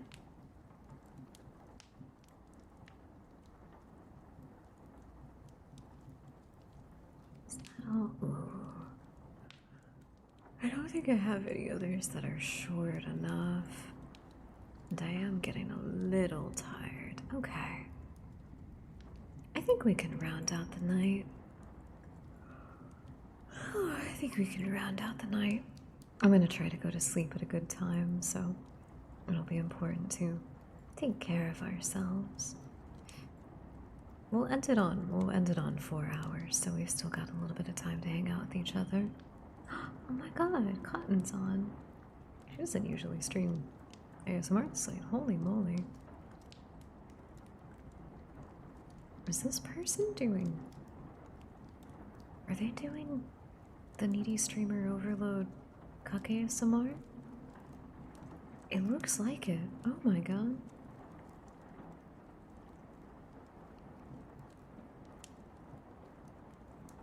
Some people are wild. Some people are wild. Some people do wild things, man.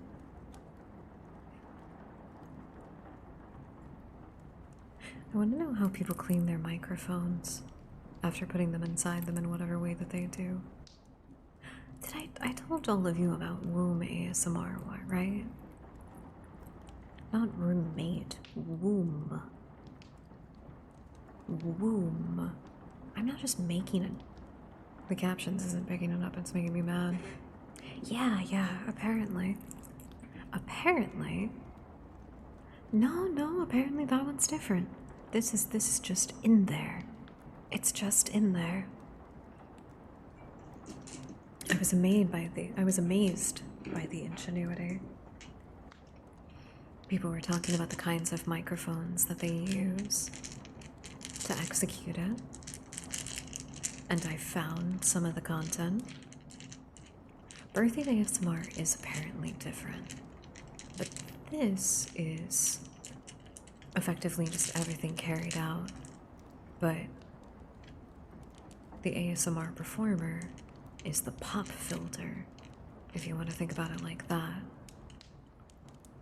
I don't want to be mean, because I'm sure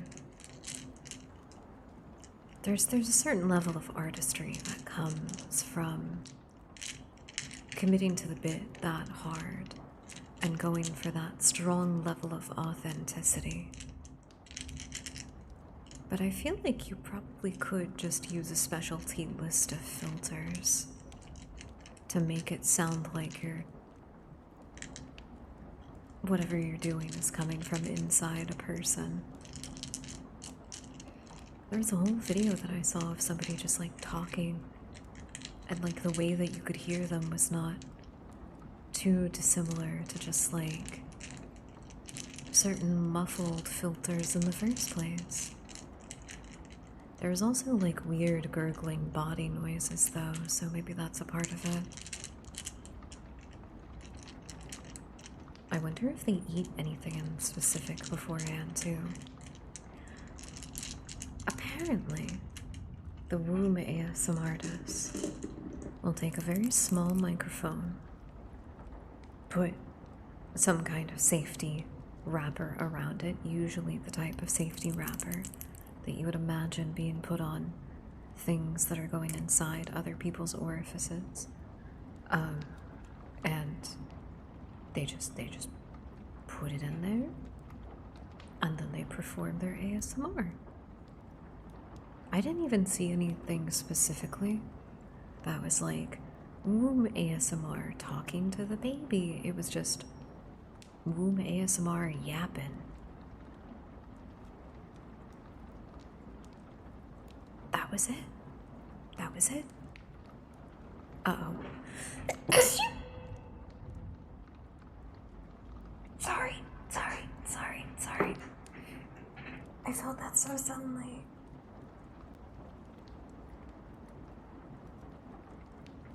Ow. I was trying so hard to not sneeze into the mic, but I was wheeled up really close and I had my feet pulled up in the chair. I'm so sorry if I woke anybody up. Marco, welcome in. I hope you're having a lovely night. You live in a different area. Oh, fun. I hope the move was smooth. I hope it went well. I don't know why I thought of them eating the mic. I don't know.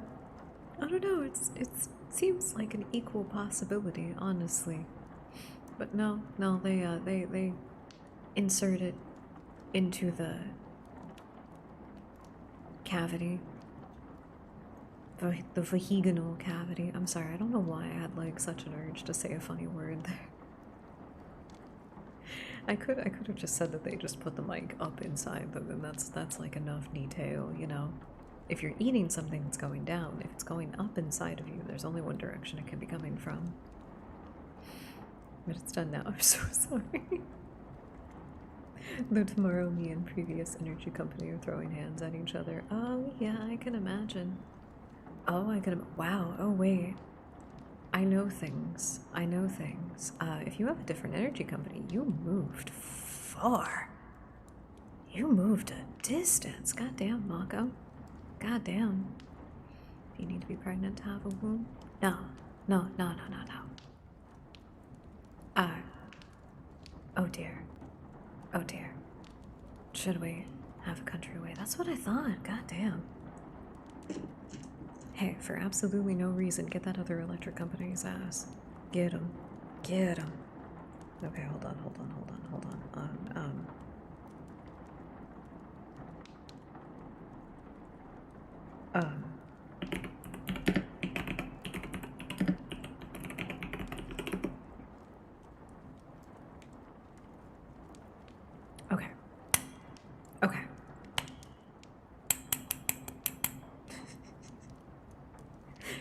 We're gonna get a little bit educational for the last part of our ASMR stream tonight, apparently. From John Hopkins Medicine, the uterus, or womb, is a hollow, pear-shaped organ in the woman's lower stomach between the bladder and rectum. It sheds its lining each month during menstruation. A fertilized egg, or ovum, becomes implanted in the uterus, and a fetus develops from that.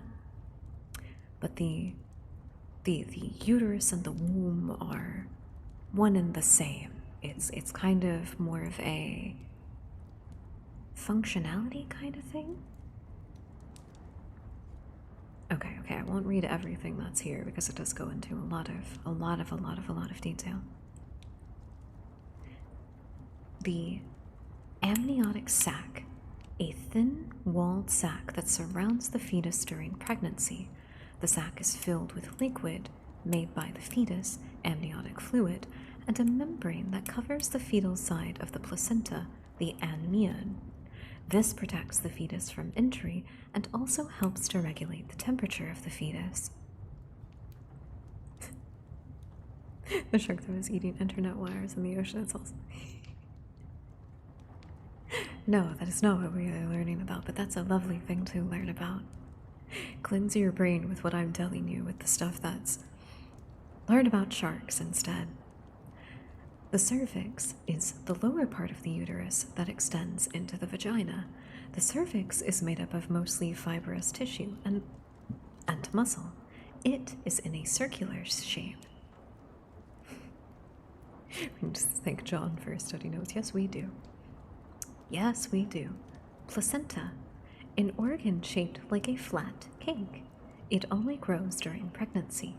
The fetus takes in oxygen, nutrients, and other substances from the placenta and gets rid of carbon dioxide and other waste through it. Umbilical cord, a rope-like cord connecting the fetus to the placenta.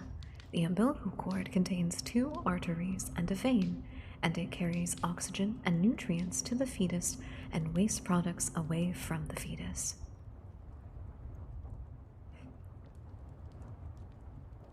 There you go. There you go. I think that answers everything. I think that answers everything, right?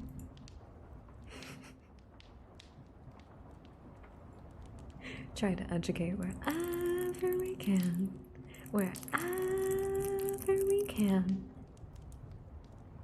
I hope that was educational and helpful, because there is a lot of stuff about women and AFAB, sexual health, that is not well expanded upon. You know what? It probably is a good idea to talk about it at every available opportunity. Oh, there's an ad break going on.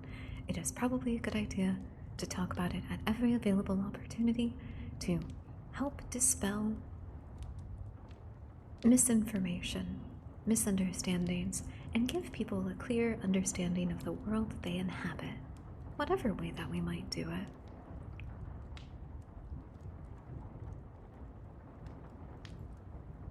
Whatever way that we might do it. Education comes in a lot of different forms, and it's all important. And with that, my precious dust bunnies, we will let the ad break play out, and then we will have to call it a night. I gotta get dinner, I gotta go take care of myself, and I have a video to finish editing. I can't wait, I can't wait. Don't cry. Don't cry, there are videos coming. I am making things, I'm doing stuff. Don't cry. There's no need to cry. We are doing all sorts of things. You know, if you really want something to cry about, you can cry about just how close we are to 500 followers here on twitch.tv. We have 497 followers and currently 69 subscribers. Nice. Nice. Nice. Did you? Did you really? Thank you, Rudier. Thank you. I'm very, very happy about it. I'm very happy about it. See, I am getting better at doing ASMR. I am. I'm figuring it out little by little, little by little. Sorry, I might just be in a little bit of a. There's something that does feel very like being like a third grade teacher kind of thing to doing ASMR, which is very weird. I'm just like, gather around, little dust bunnies. Gather around. I'm going to tell you stories. I don't know, there's something very like cute about it like that I like a lot. Okay. I'm gonna wait for the ad break to completely finish just in case there are people still stuck in it. It's almost done though. 14, 13, 12, 11, 10, 9, 8, 7, 6, 5, 4, 3, 2, 1. Yippee! Everybody's back. Also having the dino cookies passed around, sitting them. Wait, are you? Is that how you're hanging out tonight? Wait, is it just like a little group of people with like a laptop in the middle of everything, and you're all just watching stream? Wait, I never thought about that, but people might actually do that. Do people watch streamers in a group? I hadn't thought about that. You could just watch it like any other live broadcast, honestly. I hadn't thought about that. Huh. That sounds so lovely, actually. That sounds so nice. Can you imagine just like all being fans of a particular streamer and then watching it with all of your friends on the couch on a Friday night? That sounds lovely. And thank you for the follow, GFasos. I greatly, greatly appreciate it. Thank you so much. Welcome in. I hope you're having a lovely, lovely, lovely night. We will be. I think, yeah. I gotta get water. I gotta get food. I gotta go let myself relax, and I gotta take care of that.